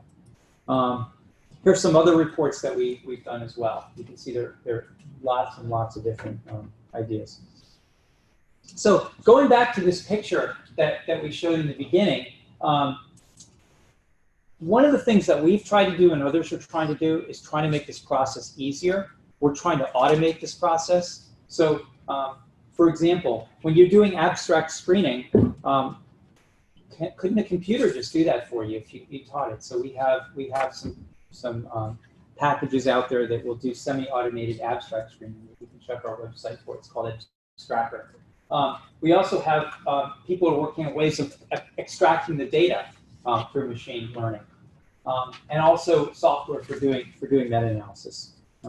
So Abstractor, the SRDR program that we mentioned earlier, and we have a program called Open Meta-Analyst that we're updating at the moment, but it does have a version up there that you can use. And as I say, a lot of people are working on these tasks. So again, if you're interested in doing some research in that area, you can contact us for that as well. And then finally, the Evidence Synthesis Academy. These are the courses that we have online at the moment, which basically follow the modules that we talked about today. And we have some nice little videos up there. Again, you can show that. So here were our course objectives. Hopefully, we have met them. But I think there is a survey that you can tell us whether we met them.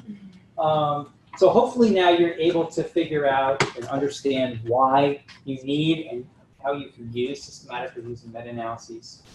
You're somewhat familiar with at least the basic processes of what goes into a systematic review and the basic methodologies that would be used at each step. And also you can, with the assistance of a librarian or somebody from one of our team, like a methodologist, you could evaluate a body of literature related to a particular topic. So let's just summarize here. Systematic reviews are fundamental to decision-making in evidence-based healthcare. They're used all over the place these days. When you read the newspaper, you see, evidence shows a lot of times it's based on this kind of thing. They use explicit methods to identify, select, or phrase, and synthesize results. And then meta-analysis is an optional component of doing a statistical analysis of the review. So thanks for coming. We'll leave the floor open, though it's almost 12, for questions. And we can stick around if people have pretty good questions I want to ask. Just one question. Thanks for the course. What is the acceptable minimum number of studies that you can use in systematic review and analysis? Yeah, people always, it's sort of like related to the sample size question. How many people do I need in my study? And the answer, of course, is always it depends. If you want to do some sort of fancy subgroup analysis, you're probably going to need a lot of studies. If you just want to take a simple average, if all the studies are estimating the same thing, you probably only need a few. Well, but if you read a systematic review using 2 papers, that would. Yeah, I wouldn't ever do one with fewer than 5, probably. Okay. One reason is because even to decide whether to use the common effect model or the random effect model, you need to estimate it between studies variance, and you can't get a good estimate of variance with the sample size of 4 or 5. So, although people do them all the time, I would be very hesitant, because think about it this way. If you do one study and you find an estimate of 10, you think, okay, well, 10's the best estimate out there, right? That was a randomized study. Then the next study comes out and it's 15. So now is the best estimate 12, or is it 10, or is it 15? Or are you saying, you know what? I have no idea what it is, because the first one was 10, the next one 15, the next one could be 30, right? So, it's whenever you kind of believe. I wouldn't believe anything with less than 5, certainly. Other questions? Okay. All right. Thanks very much.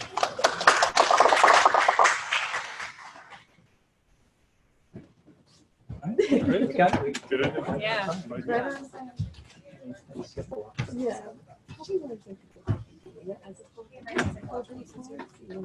I know you guys have to. Well, the problem is getting people to commit. I know. If you do it far enough in advance, you really work it out. Oh. I have a question. Yeah. Are you aware of macros that I could use in SAS or something up to date? I know. All these would supplement conservation data. Oh, that's a good question. I have done some searches, and I think I can do it in SAS, but